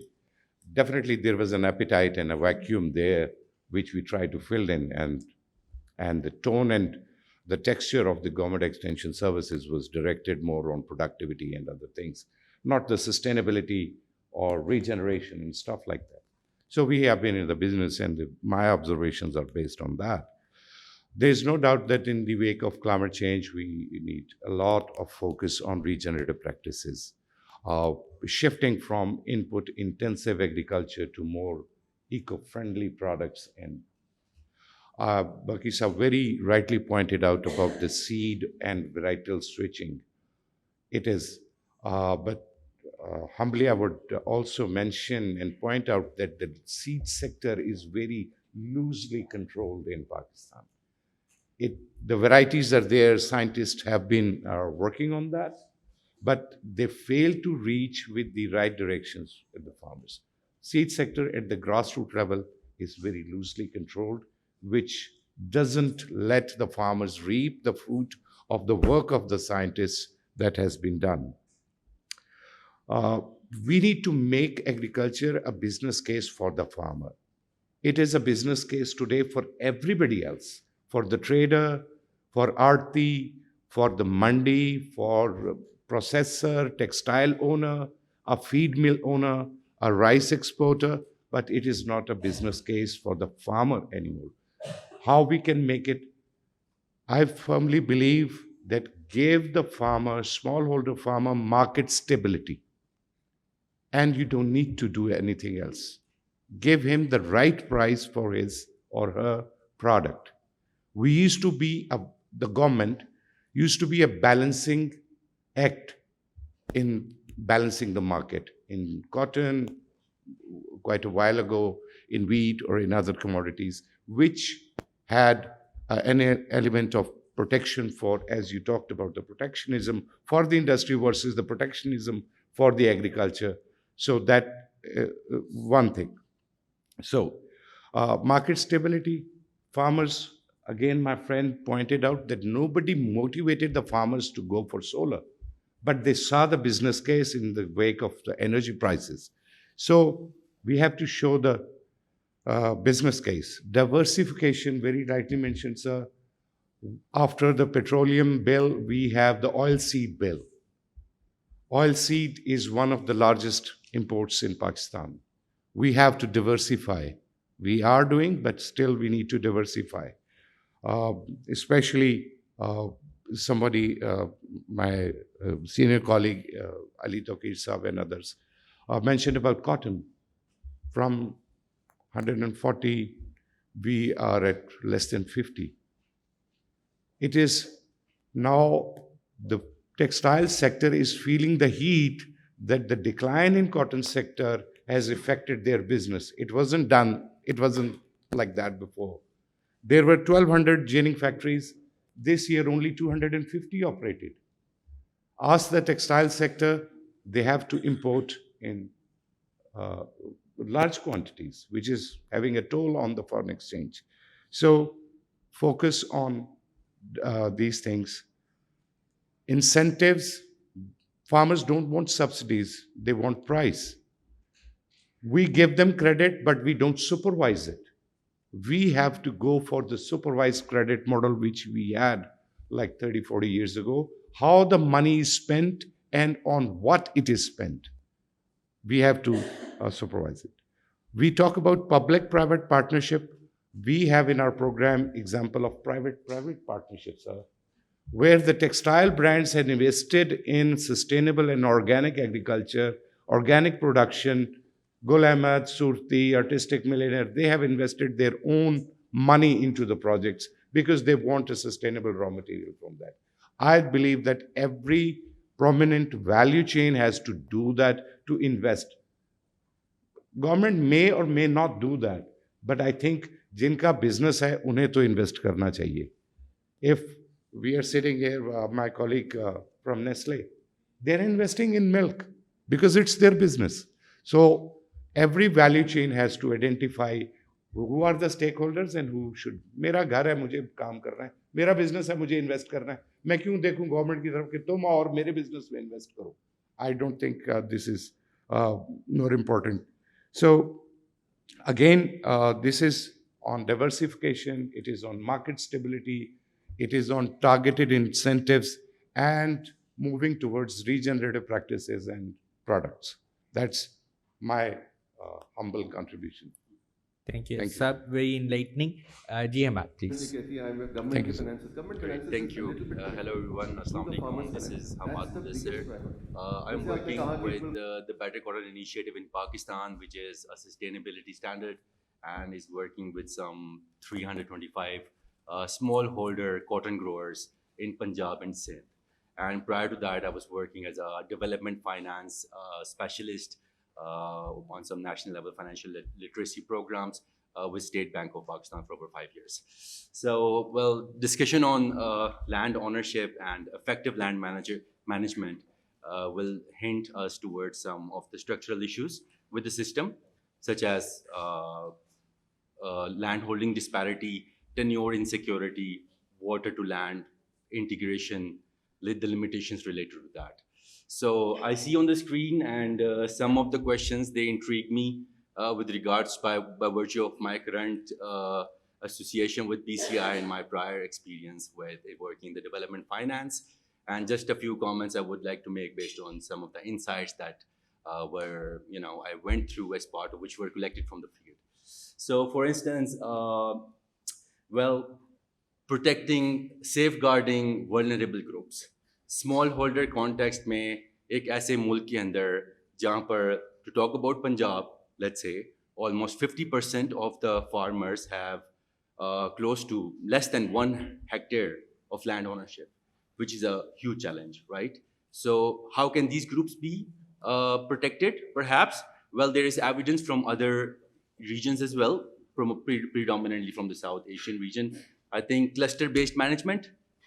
We have models like FPOs from India, Bangladesh, and other countries. We don't have that in Pakistan, so maybe that is one way of going forward and could effectively contribute to as a potential solution for the situation.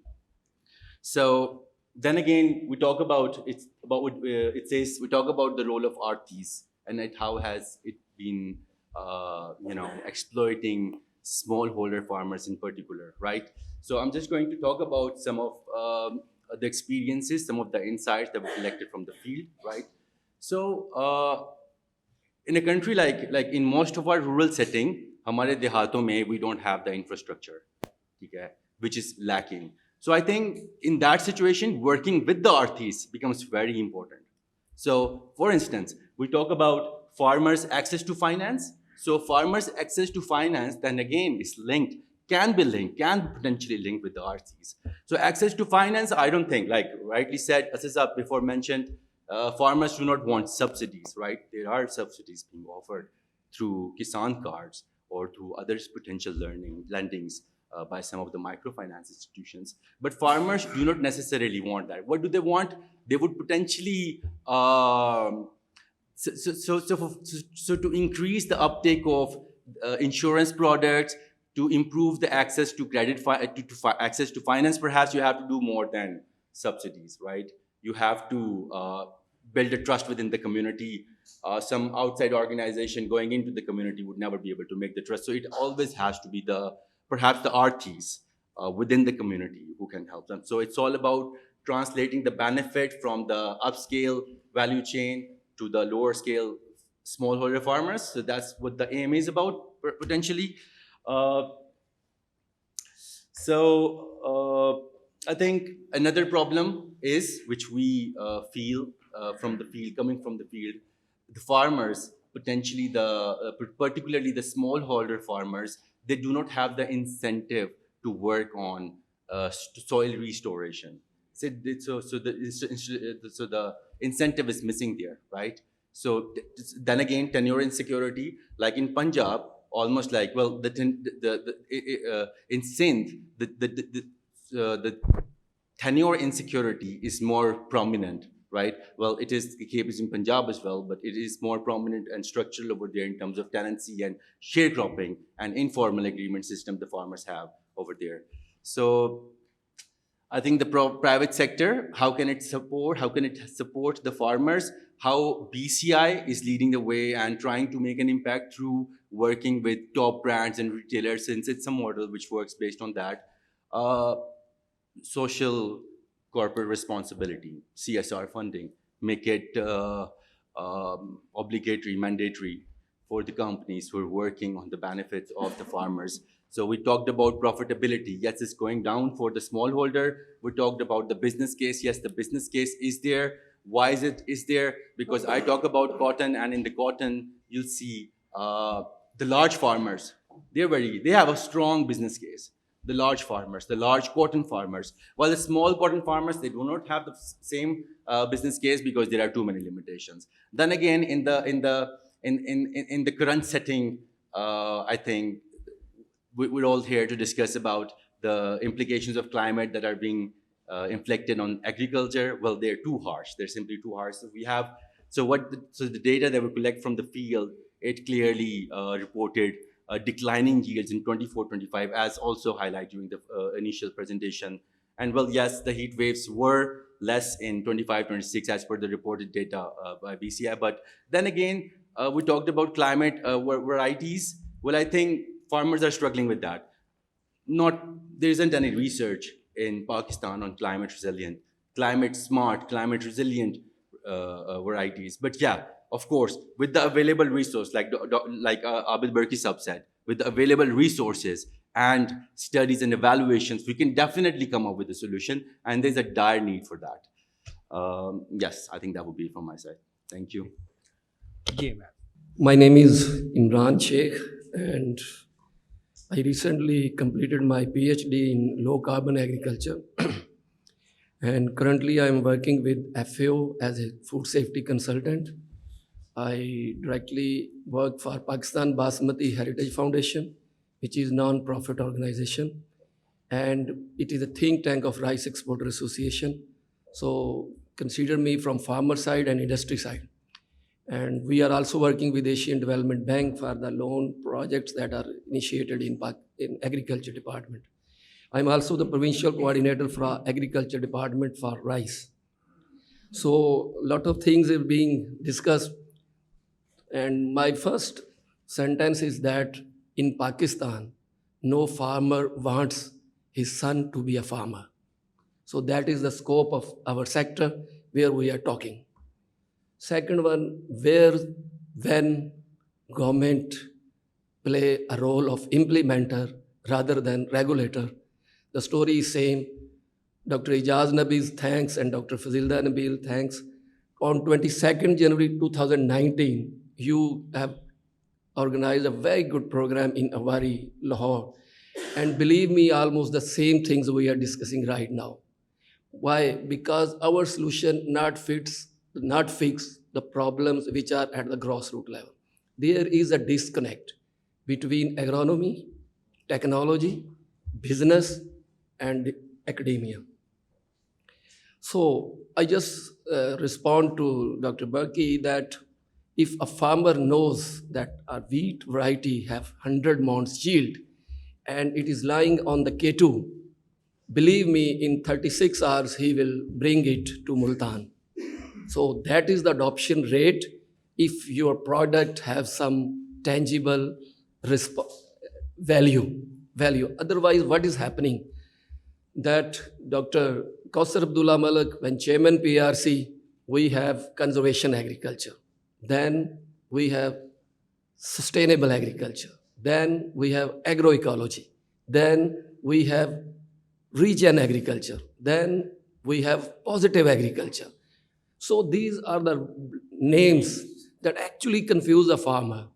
Farmers' issues are related to the farm level, but our solutions are project-based, are grant-based, or any just a campaign-based.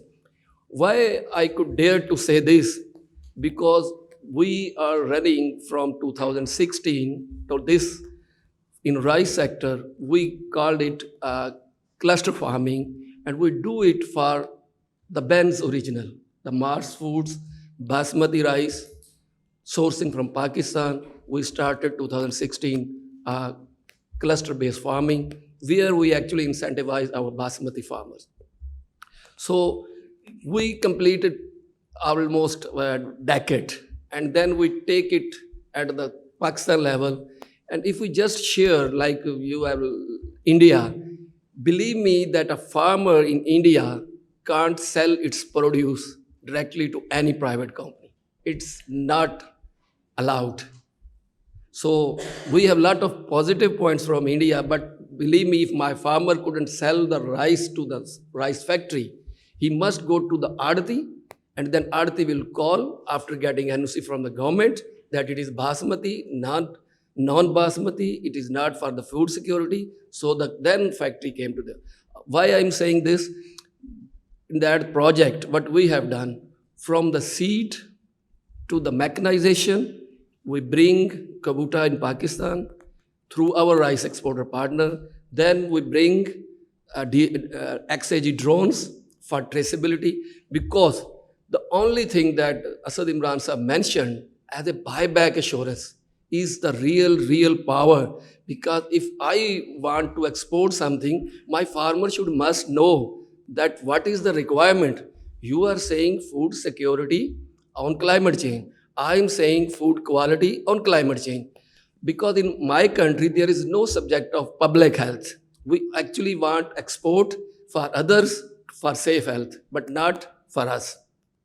We are exporting rice on 4 parts per billion mycotoxins, but we are importing at 30 because we doesn't care anything. Even we harvest cabbage, and then we say that there are a lot of insects. So in the night we spray pesticide so that it kill inside, and when it goes to mandi, there is no insects. So we are living there. So for that, you know about the cancer and other thing. So I just mentioned after that, you doesn't have to invent. Amul Dairy is an example.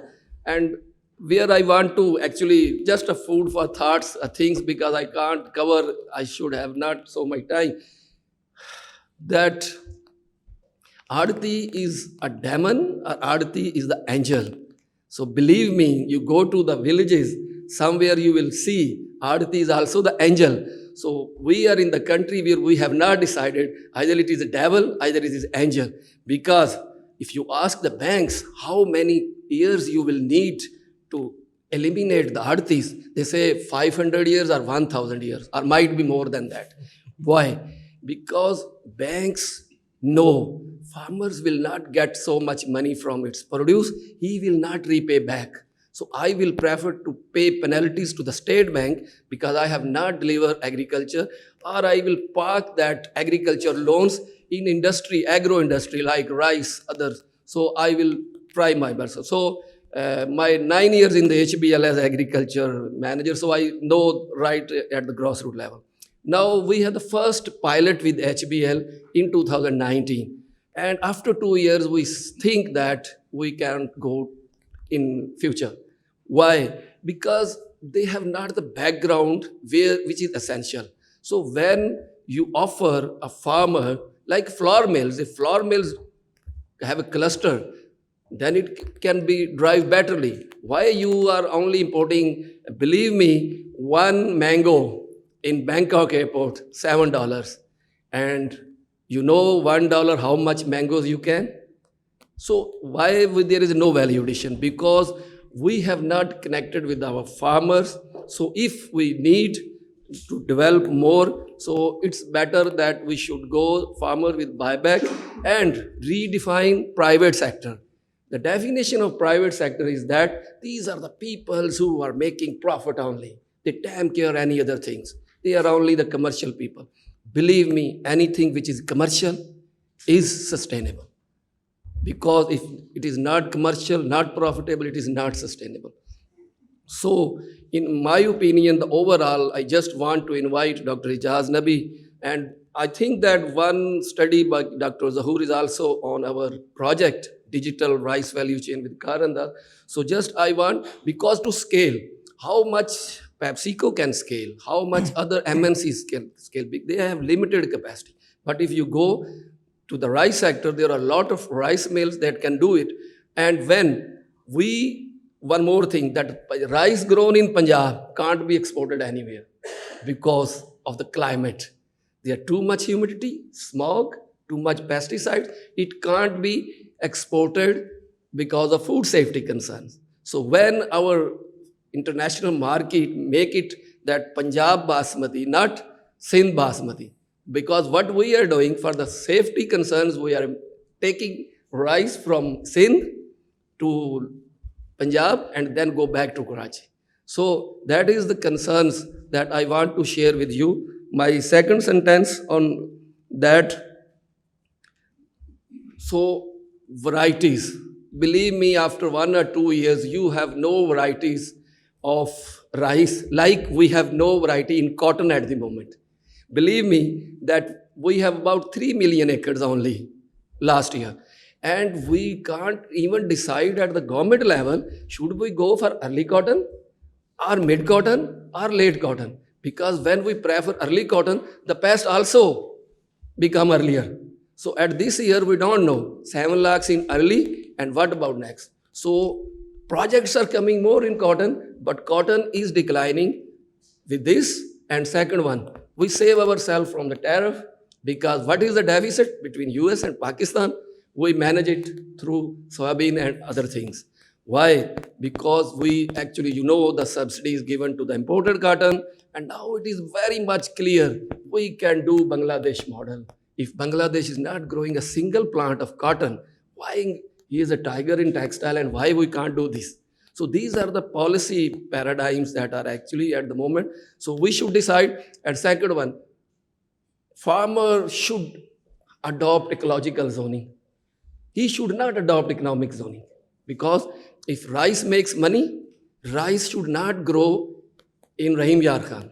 But if sugar recovery is more, then sugarcane mills can be shifted from Punjab to Rahim Yar Khan. So it is a livelihood of 6 months for a farmer. So why a farmer have no right for economic zoning? If he makes money in a crop, he will go for that. Third one, the next shifts on crop insurance. But what we are actually transforming ourselves, I have seen that we have done in 2000. What we are doing at the moment, we are doing on 3 things. We engage Asian Development Bank for crop insurance because we have a loan insurance. When we invite the people of crop insurance, believe me, they shifted all its risk to the farmers. And for us, okay, in Gujranwala, you are working on rice farmer, so we will pay out on temperature. If temperature go to 47 at September, I say it will never happen. You should go for the historic data. I said, no, it is our risk covering. So that is actually the initiation where I invite Dr. Ijaz Nabi to actually invite these people, because they have very commercial sense. I don't say that he should bear all the risk, but there should be a rational. So these are the insurance. Second one is the carbon credits. After COP26 in Glasgow, rice is a polluter. I am not defending rice at the moment. If any farmer don't want to grow rice, he should be. At that time, rice is a polluter and methane emission is a big thing. At that time, what the good agriculture practices we are promoting from the 2016 in that Mars project is actually now the part of carbon credits. At that moment, we are saying, stop growing rice, grow rice with less water, more rice with less water. But what is happening, that Dr. Abu Bakr and Dr. Fazilda knows all that, alternate wetting and drying. When you do alternate wetting and drying, 30% water is saved and 50% methane reduction. So your small farmer can now apply for credits, carbon credits. It is inbuilt. So these are the success stories which we should use it and we should discuss it. Otherwise, it is a long debate. You have a lot of other things and I can contradict and you can also. So in my opinion, let's have some examples. And now what we are at the moment, we want crop insurance, but we are not succeeding. We are now doing a gold standard with the carbon credits. Second thing, we want a scale.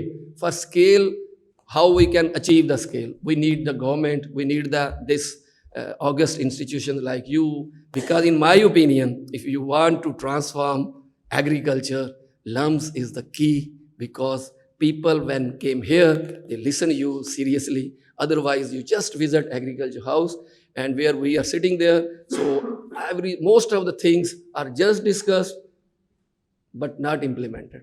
So that's from my side. Thank you, sir. Thank you, Imran Sahab. I think that it should. Sure, please. CSA from a farmer, I'm just a farmer. And a farmer say, पानी भी involved है, animals भी involved है, मौसम भी involved है, ये market भी involved है. Problem is, agriculture department Punjab, जो अब वो काम कर रहा है, मैंने कभी भी नहीं देखा इतनी मेहनत से और इतनी सब्सिडी थे ये थे वो, बट इतने बुरे हालात फार्मर के भी कभी नहीं थे, बिकॉज मार्केट क्या है जी, उसका काम है हमें बकरीद के लिए फैटन करना, आगे हार्वेस्ट टाइम के लिए हम हलाल होते हैं. जो एग्रीकल्चर है फेडरल वाला, उन्होंने सेक्रेटरी ने साइन करना है तो शुगर केन एक्सपोर्ट हो जानी है, उन्होंने साइन करना है तो वीट इंपोर्ट हो जानी है. मैं आप सबको कहता हूं, मैं अपने आप को फार्मर विजडम में नहीं ला रहा, मैं अपने आप को आपके खाते में डालू. I am a farmer. खुदा की कसम, छोटे फार्मर को और 1 एकड़ फार्मर को आपके पैरों को चूमना चाहिए सारे पाकिस्तान को. جن حالات میں وہ آپ کو ڈلیور کر رہے ہیں. مطلب آپ کو خیال ہی نہیں ہے ادھر یہ جی یہ ڈرامہ چلتا ہے تو وہ ڈرامہ چلتا ہے تو یہ سرٹیفکیشن. وہ جس حالات میں 3 سال ویٹ کا, جو اس کے ساتھ رائس میں ہوا, جو اس کے ساتھ حالات ہے, آئی لیو آن دا فارم. خدا کی قسم اس وقت اور یہ ریالٹی ہے, farm worker is much better off than the farmer. وہ 1 ایکڑ کے ٹھیکہ زیادہ سے زیادہ 1.5 لاکھ ہے, 10-15 ہزار مہینے کا ہے. جو فارم ورکر ہے میں شہر سے منگواتا ہوں. ٹیننٹ تو رہا ہی کوئی نہیں, سندھ ہوئے گا. We are in a commercial place. ہمیں ڈیلی بیس پہ 8 گھنٹے کا دو, روٹی لیٹ آئی ہے, 8 گھنٹے میرا ٹائم ہے. ابھی کچھ ورکر اچھے مل جاتے ہیں, جیسے ویٹ ہارویسٹ کی طرف آئیں گے سوائے نشائیاں تو کوئی لبے گا نہیں سانو. ہون 1000 روپے تو اس لیے 1500 تے 2000 روپے. دس از دا ریئل ریالٹی. اب میں اگلی بات آپ سے کرتا ہوں جی, فارمر وزڈم. میں ذرا ادھر دیکھیں, میں نے پچھلے سال مٹر لگایا, میں اڑ گیا. اس سال میں نے یوٹیوب پہ گیا, میں کہا یار مٹر لانا ہے, یا تو یہ میری ییلڈ نہیں چنگی آنی یا مینو ریٹ نہیں ملنا. سو آئی اسٹارٹیڈ آن یوٹیوب. مجھے ایک چھوٹا کاشتکار کا میں نے یوٹیوب کا دیکھا. There's a new concept. It's his wisdom, not mine. I just believed in him and went on a very large scale. وہ کیا کر رہا تھا, اس نے مٹر چھٹا کیا, بیڈ بنا دی. It's a very interesting concept which I've done in a very large scale. اس نے چونڈیاں لائیں ویٹ دیاں, 10-15 دانے 8 انچ تھے. It's a total new concept. اور اس کو پھر میں نے اس کو ٹریس کیا. پھر میں نے ایگریکلچر آفیسر کو ٹریس کیا. انہوں نے کہا جی اس کا 25-30 من جھاڑ آتا تھا, اس کے کرنے سے اس کا پانی بھی گندا, اس کا آرگینک میٹر بھی 0.2 ہوگا, اس کا 50-60 من آتا ہے. وہ خپتی تھا. So I got in to contact with them. میں نے جی ایک 20,000 کی, اب یہ اکتوبر کی بات ہے, میں نے چھٹا کیا, بیڈ بنا دی. نا یو کین, اگر اس کو ذرا بڑا کر لیں جی. ہاں, سو آئی اسٹارٹیڈ. ایک وہ 20,000 کی ڈرل ہے, وہ آگے میں دیکھوں گا, جس میں وہ ہینڈ ڈرل ہوتی ہے مکئی والی, یہ والی جی. پہلے 1 لی, پھر 2 لی. اس کو سائڈوں پہ میں نے ویٹ ڈرل کی. اس کے اندر جی پہلے کیا پکے پہ چیک کیا وہ کنے دانے ڈگ دینے. 8 انچ پہ سیٹ کروایا, کوئی 2.5 سے سیٹ نہیں ہونی. وہ جو ڈسکا والا جی, اس نے 2,000 کا ڈسکاؤنٹ دیا, اور اس میں چنے کا ہم نے ہول رکھا. پھر اس کو جو دیکھا 10 دانے ویٹ کے گر رہے ہیں. پھر میں ہم نے اور لوچ تو لیا, اسے اسی BOP کھاد پائی, وہ ایک دانہ ساتھ جا رہی تھی. Then we became more adventurous and more brave. پھر ہم نے DAP ڈالی. ہم نے دیکھا یار ایک دانہ DAP کا چلا جائے گرو ہوگا کہ نہیں. سو وی ور پہلے 1 سے کی 20,000 سے, پھر 2 سے کی. بیڈ کے اوپر ہم نے ویٹ لگا دی, سینٹر پہ مٹر تھے جی. اوکے, زبردست ہوا جی. پھر اگلی بات میں آپ کو بتاؤں جی, یہ دیکھیں جی, آپ کو مولی نظر آئے گی. یہ میں بہت I been doing organic for 20 years, I am not doing now. یہ میں نے آئیڈیا پک کیا تھا فرام امریکہ, بٹ یہاں عام چیز ہے. مولی بریکس دا سوئل کرسٹ. یا آپ 4 wheel ڈرائیو کا 2 کروڑ کا جہانگیر ترین کا ٹریکٹر لیں, یا ایک مولی لے لو. او مولی اگر 2 فٹ تھلے ٹر گئی, انہیں کرسٹ بریک کر دینا. And then it stores and then it gives back. پھر میں نے ذرا کیا, یہ پہلی دفعہ میں کر رہا تھا, یہ مولی والا نہیں, ڈرل نیچے جو فرو تھی اس کے اندر مولی, اینڈ یہ کیا. پھر چیک کیا جی السی جو ہے رس سے بچاتی ہے ویٹ کو, السی نے بھی تھوڑا جا وچ سٹ دیتا. Now did this, then اس کے بعد ایک اور کیا جی, چھٹا کر دیا. میں پہلے کرتا تھا, چھٹا کیا لوسن کا آن دا بیڈ, 2 کلو لوسن. نا اب وہ ویٹ بھی ہو رہی ہے. آپ کو بھی باجوہ صاحب میرے خیال لوسن کا سیڈ کا چیک کیا تھا. ہاں جی, لوسن بھی ہو رہی ہے جی. پھر جی اسی رکے نہیں, کئی جگہ تھا چھٹا کیا, ویٹ ہوئی, سائڈ پہ ہم نے چنا ڈرل کر دیا. بندہ لگا ہوا, آئی مین مطلب تھے جو, اور I mean I did everything on this earth which I. اچھا روز نیا آئیڈیا آتا تھا تو اسی کر دے سا جی. پھر کیا کیا, زیرو ٹیلیج کی طرف ہی میں گیا. میں چپ کر کے میں نے کہہ رہی ہوں زیرو ٹیلیج بھی کریے. زیرو ٹیلیج کی ہوئی نہیں ہوا, کیونکہ وہ سائڈ پہ لگ گیا, اوپر کور نہیں ہوا. وہ ہو سکتا تھا اگر میں اس کے پیچھے جو ربر کی جگہ کوئی اور چیز لگاتا تو زیرو ٹیلیج بھی ہو جانی. سر 20,000 کا ڈرل, 1 ایکڑ فارمر. میں چیلنج کرتا ہوں کارپوریٹ کو, اگر اگلے اچھا ہاں, the success of my project, of my idea will be if other farmers follow, not what you are hearing. If they buy this idea and it is spread, then it's a revolution. Otherwise it's all hocus pocus. Number 2, مجھے کہاں سے فیل ہوتا ہے, جو میں نے 1.5 ایکڑ پہلا کیا تھا اکتوبر میں, اس میں پینڈی میتھلین, اس میں آپ نے کیا پینڈی میتھلین ڈالی کہ پری ایمرجنس, کیونکہ آرگینک مجھے پیسٹیسائڈ کا پتہ نہیں تھا, 1-2 سے میں سمجھ رہا ہوں, وہ کوئی 2 نمبر نکلی تو ویڈز بہت ہوگی. تو میں نے کہا یار یہ کوئی دیکھے گا آ کے تو بےزتی ہوئے گی, اتنا برسیم تھے, اتنا یہ تھے وہ. تو میں لاہور میں تھا, the price I paid for it, I had a chest infection, I was hospitalized, and 20 or 40,000 investment. And I've done 30 to 40 acres of this, different combinations. You're all welcome to see.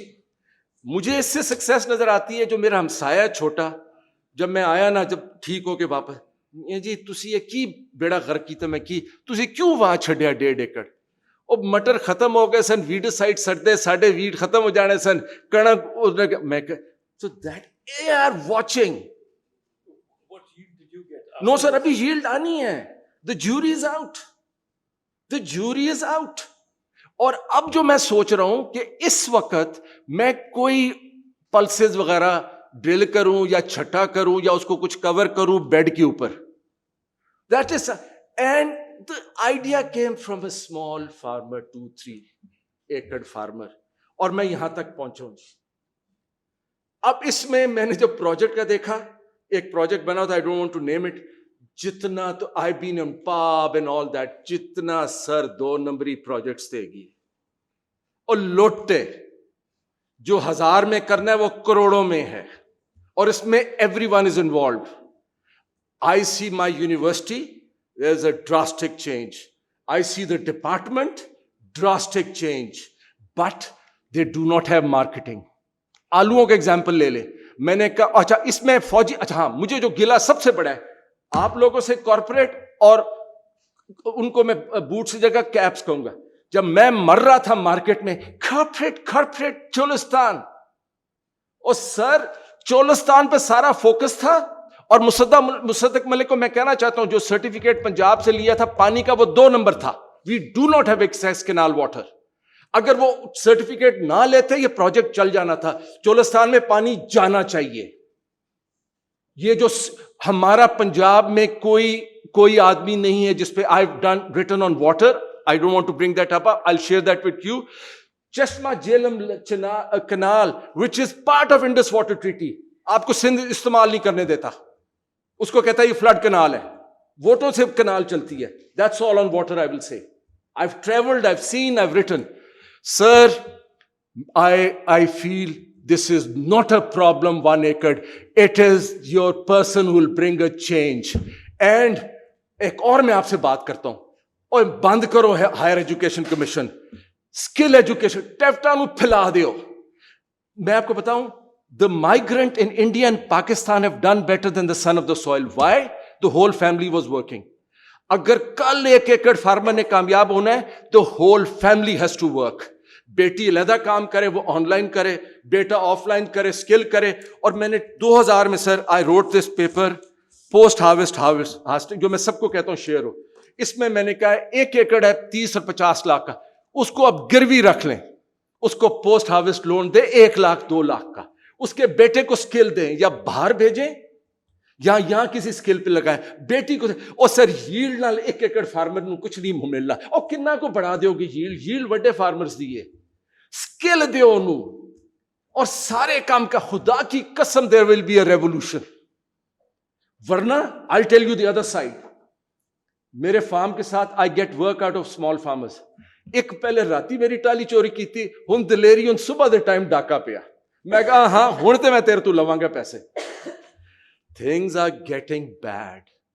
آپ نے بڑے چور تو مار دیے. There is so much frustration.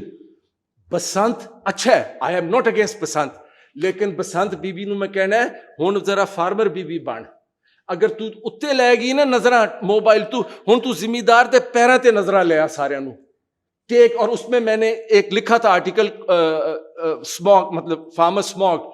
Sir नवंबर में everyone should go to the farm land, कि जाएं फार्मर को मिलें अपने सारे साल का empathy gratitude. Farmer does not want sympathy. Sir अब मुझे sorry I feel a lot of disconnect here. हाँ इधर भी मैं बात कर लूं एक्सपोर्टर साहिबान की। One crop food security, one crop soil building, one crop exporter दे नखरे। मेरे लिए जो एक्सपोर्ट मार्केट इज रीजनल। इन्हों दी जी टेक्निकली चीजें, क्योंकि मैं भी उसमें रहा हूं जी, टेक्निकली नहीं पूरे, अब ये नहीं है तो वो नहीं है। आपको ब्रेक करना है ईरान का। आज आपके पास आलू सड़ रहा है, मैंने हुकूमत को कहा भेजो, फील्ड मार्शल साहब आलू घलो। उधर आलूओं की वजह, उधर से फूड की वजह से उन्होंने किया। And one more thing sir, it is not climate change, I call it common sense agriculture. I call it smart agriculture. And I want, Sheikh साहब आपसे ज्यादा नॉलेजेबल कोई नहीं है। एक कोई मूवी है डिमर, जिसमें वो क्लाइमेट इंजीनियरिंग कहते हैं। ईरानी चीख रहे हैं कि हमारा जो एवेपोरेशन है, हमारी तरफ बारिशें नहीं हो रही। और ये जो आपके पास एकदम आया है, और मुसद्दक मलिक साहब के एक और पैगाम भेजें, ਛੱਡ ਦਿਓ ਸਾਡੀ ਗੱਲਾਂ, ਰੂਡਾ ਦੀ ਐਸੀ ਤੈਸੀ ਫੇਰੋ। ਉਹ ਫੌਜੀਆਂ ਦਾ ਬੇਬੀ ਹੈ, ਸਾਰੇ ਪੋਲੀਟੀਕਲ ਪਾਰਟੀਆਂ ਦਾ ਬੇਬੀ ਹੈ। ਕੋਈ ਉੱਤੋਂ ਆਏਗਾ ਕਹੇਗਾ you farming in Cholistan and a city in the flood plains. और अगर 45 बंद इंडिया के ना टूटे अगली दफा, गोली की तरह it will be a water bomb coming towards you and you will have रूटा। उसमें बिल्कुल मैं फौजियों को क्वेश्चन कर रहा हूं और कॉर्पोरेट को और पाकिस्तान बिजनेस काउंसिल को भी। तुसी पॉलिसियां बनाते हो ताकि टैक्स पे करो, और मैं कहता हूं आ जाओ मुकाबले 1 एकड़ विद द कॉर्पोरेट सी। तो सर नेस्ले तुसी भी आजकल रीजनरेटिव द सर्टिफिकेट दे रहे हो। Thank you very much. I am engineer Muhammad Irfan. I'm basically agricultural engineer, presently working in Punjab Agriculture Department and as the Additional Director General Agriculture Field. I am thankful to the Ejad Nabi Sahab for providing an opportunity to have a consultative session with all the stakeholders on the agriculture and the climate change. I will specifically talk about the technical concern being as agricultural engineer. We, the field wing of Punjab Agriculture Department, doing horizontal land development through bulldozers. By virtue of my 20-year practical experience in Punjab, annually we are adding 10,000 hectare in the culture labor land. On the other hand, housing societies and other industrialization etc. are mosting the land more than we are adding. There is no legislation. As a government entity, we are performing our objective, but on the other side, no policy exists that why the rich agriculture land, agriculture farms, where the housing societies are to be built.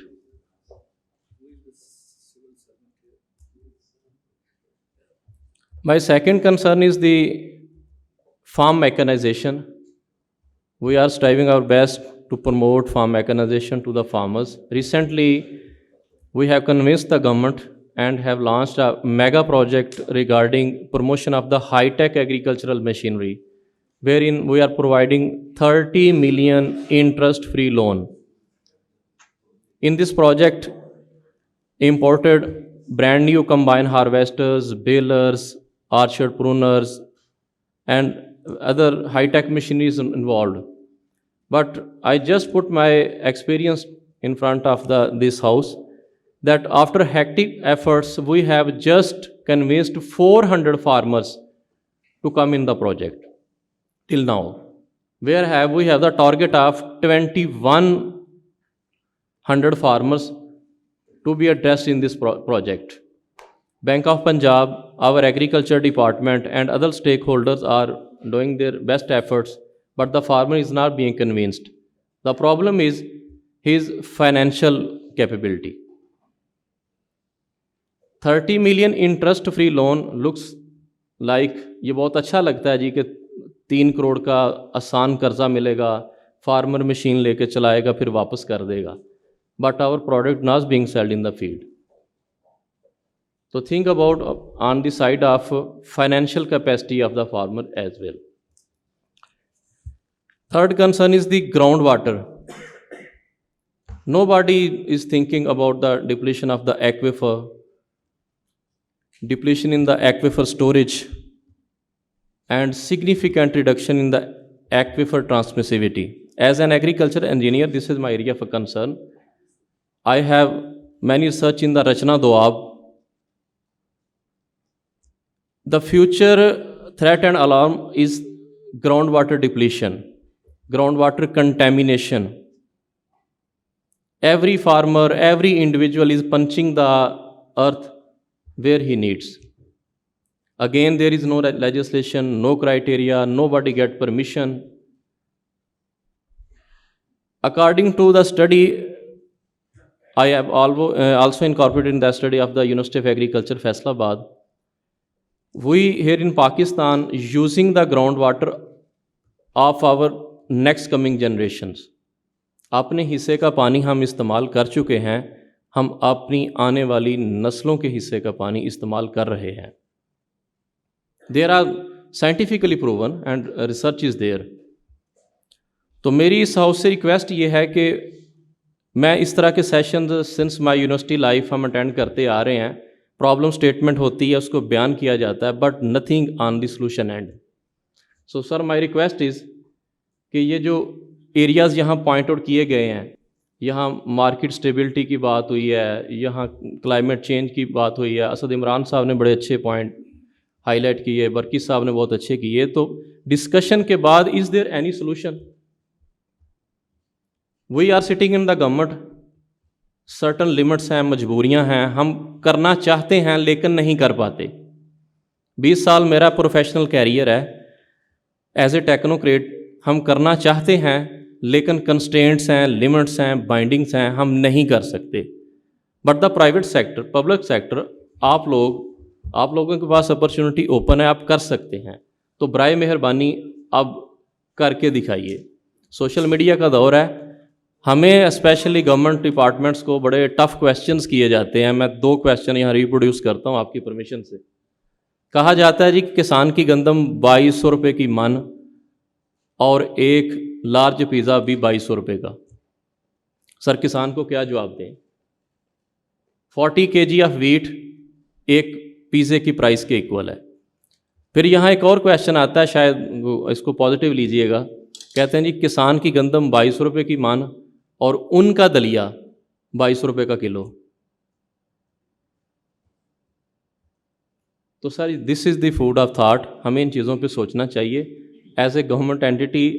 ہمیں جو ہمارا purview ہے, جو objectives ہیں department کے, ہم تو وہ رن کر رہے ہیں, بٹ ہماری کچھ لمٹس ہیں اور بائنڈنگز ہیں. تو برائے مہربانی جو ڈسکشن یہاں ہو رہی ہے بہت اچھی ہے, تو کم ٹو دا سلوشن. میں ایک اسمال فارمر بھی ہوں, I belong to Sialkot and small. یہ جو گندم کا سیزن گزرا ہے, بلیو می, میں گاؤں جاتا ہوں عید پہ یا کبھی کسی خوشی غمی پہ جانا پڑ جاتا ہے, تو وہ پتہ نہیں مجھے کیا سمجھتے ہیں. حالانکہ گورنمنٹ میں رہتے ہوئے آفیسر ضرور ہیں, بٹ پھر بھی ہم ایک لیول پہ ہیں. وہ یہی کویشچن پوچھتے ہیں جی بیٹھ کے ہمارے ساتھ ورکنگ کرو, حساب کر کے دکھاؤ کہ 2200 روپے من گندم ہماری سیل ہوئی ہے, ہمیں زندہ رہنے کا حق ہے یا نہیں. تو سر ان پٹس کاسٹ نکال لیں, میں بھی نکالتا ہوں ایز اے اسمال فارمر. تنگ آ کے زمین ٹھیکے پہ دے دی ہے, اب ٹھیکے والا بھی روتا ہے کہ سر کہاں سے دوں ٹھیکہ. تو پلیز ریکویسٹ یہ ہے کہ یہ ساری ڈسکشن کو کنکلوڈ کیجئے گا, گورنمنٹ تک کوئی پالیسی ڈیسیجن لے کے جائیے گا, کچھ کروائیے گا, تاکہ ان ریئل سینس فارمر تک کچھ پہنچ جائے. Thank you. میں گورنمنٹ کو بہت ڈیفینڈ کرتا ہوں بہت سارے سیشنز میں, کیونکہ لوگ بہت گالیاں نکالتے ہیں گورنمنٹ کو. میں کہتا ہوں کہ نہیں, ایسا نہیں ہے. کئی چیزیں ہو بھی رہی ہیں. لیکن آپ کی اسٹیٹمنٹ نے مجھے بڑا ڈپریس کیا. آپ کہتے ہیں کہ آپ ہمیں سولوشنز بھی دیں, اور نہ صرف آپ وہاں رک رہے ہیں, آپ کہہ رہے ہیں ان سولوشن کو امپلیمنٹ بھی آپ کریں کیونکہ ہمارے پہ لمیٹیشنز ہیں.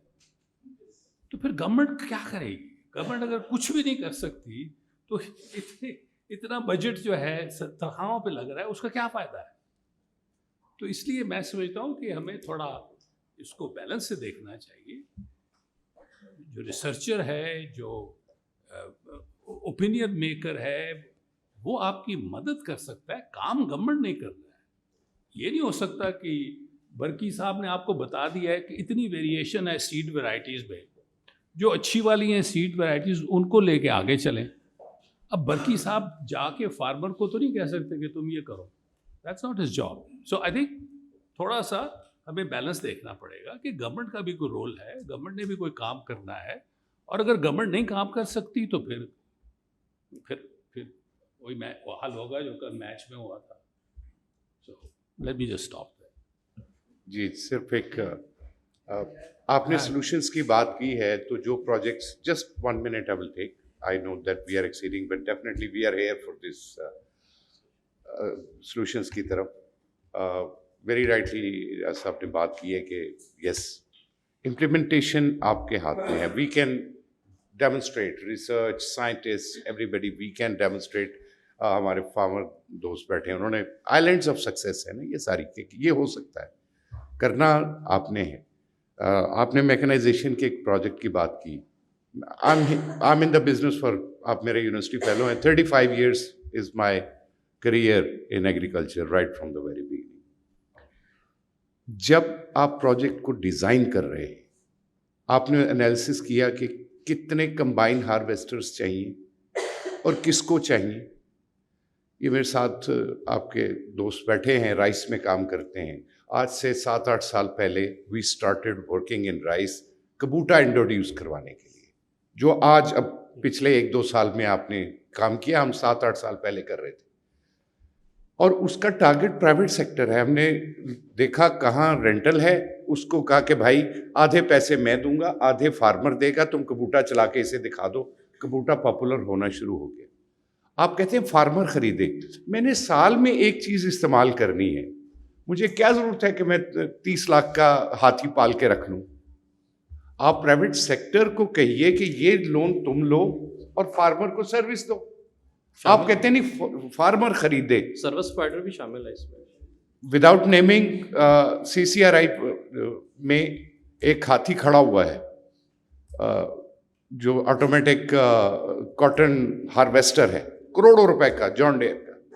پاکستان میں کتنے فارم ہیں جس کے اوپر وہ آپ آٹومیٹک چلا سکتے ہیں؟ نہ آپ کی ویرائٹی, نہ آپ کی ہائٹ, نہ آپ کا کراپ ویسی, اور آپ نے لا کے کروڑوں روپے کا وہاں کھڑا کر دیا کیونکہ کسی میرے جیسے اعلیٰ دماغ نے کہا ہوگا کہ یہ بہت اچھی چیز ہے, ٹرکی اور سینٹرل ایشیا میں یہی استعمال ہوتا ہے. بھائی پاکستان کے 2.5 ایکڑ پہ تو وہ ویسے گھستا ہی نہیں ہے.